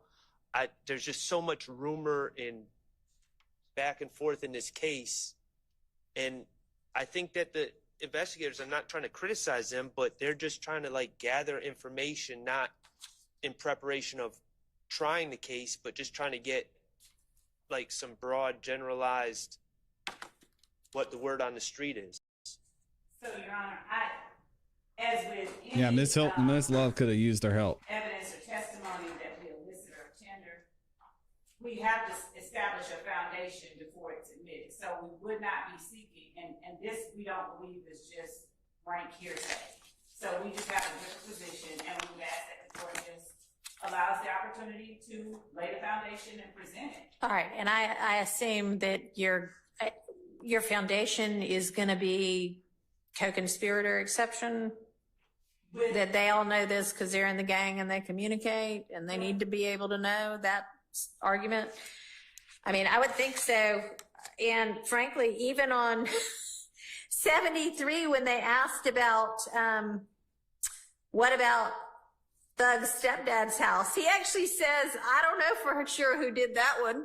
So, I mean, he's clearly, if he doesn't know, he's like, beats me on that one. Well, I think, I don't speak for Mr. Zachary, but I could see a world where he's a layman. And so he's saying, well, I haven't heard, I don't know for sure means I haven't heard anyone, no one's told me about that. And I just think, I don't think the co-conspirator, and I'm not saying that Your Honor said this, but I don't believe that the co-conspirator exception is satisfied by just saying, oh, well, it was a bunch of co-conspirators talking. I think that they need to establish who said what to whom and where in the circumstances of that statement, so we can see if it falls under 801 D2E. And so that's, I'm in the blind right now as far as how the state plans to get into that. But what I don't want to happen is the state, when Mr. Zachary's on the stand, to try to bring up, well, who do you know who shot Lucci's mother's house? And he says, I don't know, I wasn't there. And then they say, well, didn't you tell the investigators that Woody and Shannon and Pokey did it? And it's like, it was just based on nothing, but it's already out there now. And Judge, that would be a leap. That would be to say who did it and then didn't you tell them. I would at the very least establish a basis for his knowledge, either from things that he has said previously or from things that he says on the stand. So it wouldn't be as if it would be some kind of backdoor way to get in somebody's name that, you know, is sitting here in the courtroom. It would be the proper pulling out of evidence of the witness on the stand. It would be establishing a foundation for his knowledge. Okay, but we're assuming if this comes in, that it's coming in because it's coming in as an inconsistent statement, you're impeaching him, right? The lunch break coming up soon. I mean, obviously, if he gets up and you ask him about it and he testifies to all of it on the stand, then there still might be a foundational objection, but then we deal with that then. But if you're getting it in, we know it's a double standard, Chris. Impeach him. That's what we're trying to decide now, and so I don't want to wait and have the jury there and make the jury go away while we figure out the basis of his knowledge.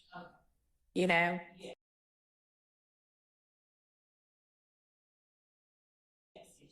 So I don't know if we'll swing back around to that one. Okay. Let's see.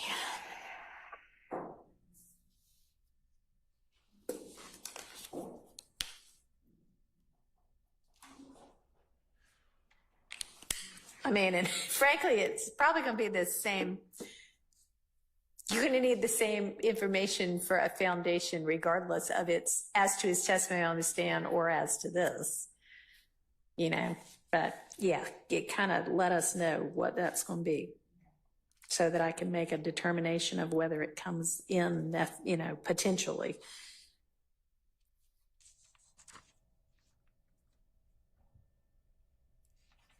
Bill, lunch break coming up soon.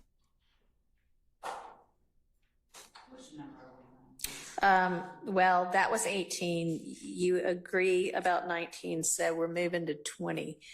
And y'all just let me know when lunch gets here and we'll break. Oh, it is here? Okay. We're going to break then. There it goes. All right.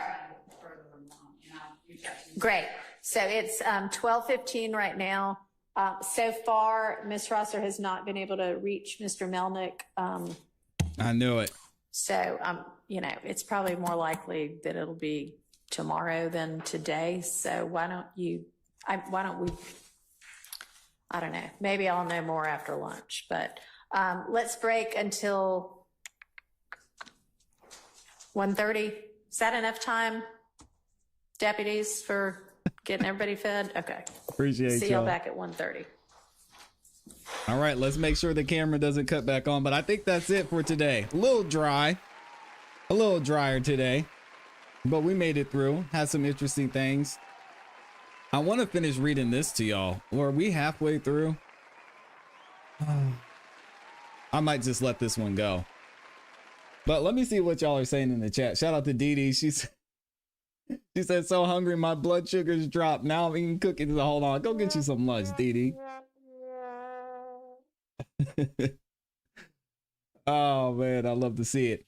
We've got Michi is up in here too. What's she say? She says this is obviously a huge waste of mine, Amy's, Mr. Tesla's taxpayer dollars. Wow, Mistrial. I think 95% of Fulton County would agree with you if they were to see what was going on here. Let me see. I put a vote in the chat and I asked y'all if you think Woody is going to testify today. And it looks like just under 70% of y'all said nope. I think y'all are right. Melnick ain't answer his phone. He's got to prep his witness. He's got to figure out what Woody's going to do. He's probably going to ask him why he's at court. He must be up there chilling with Kayla or something. It's crazy, but I'll be interested to see what y'all think. Thank you to everybody who's been in here. We probably won't go through the rest of this motion. Maybe we'll pick it up tomorrow if we have some more time. I've got another video that's a clip of Kayla's testimony dropping for y'all actually at 1:30. So y'all should be able to watch that before court gets back into session. We're going to be back tomorrow morning at 9 a.m. Sounding like Woody's going to get on the stand and it is going to be crazy, man. It's going to be crazy. What do y'all think though? Let me know what y'all think in the comments and in the chat before we get up out of here. Unagi says, and I thought Gwinnett was tough for nothing. Fulton sucks. This is hard to watch, man. Oh, we got Amy up in there with the 149. She's dropping the cake. Amy with the cake over there. Let's go. Hey, yo. I love it. Love to see it. We also had another super chat back there too. I think I mentioned and put on the screen earlier. Let me see if I can find it. There it goes. Also, we had Red Bunny Classic with the refill. Thank you. I appreciate you for the refill, and I definitely appreciate Amy for the cake. DTB says, don't go, man. DTB, you're so nice. I appreciate it. Dee says, sure enjoyed fun with the chat. Yep, we're going to be back here tomorrow at 9 a.m. on the dot. So y'all get ready for that. Time says, Classy Beats, Woody walked in the courtroom like George Jefferson from the Jefferson Show.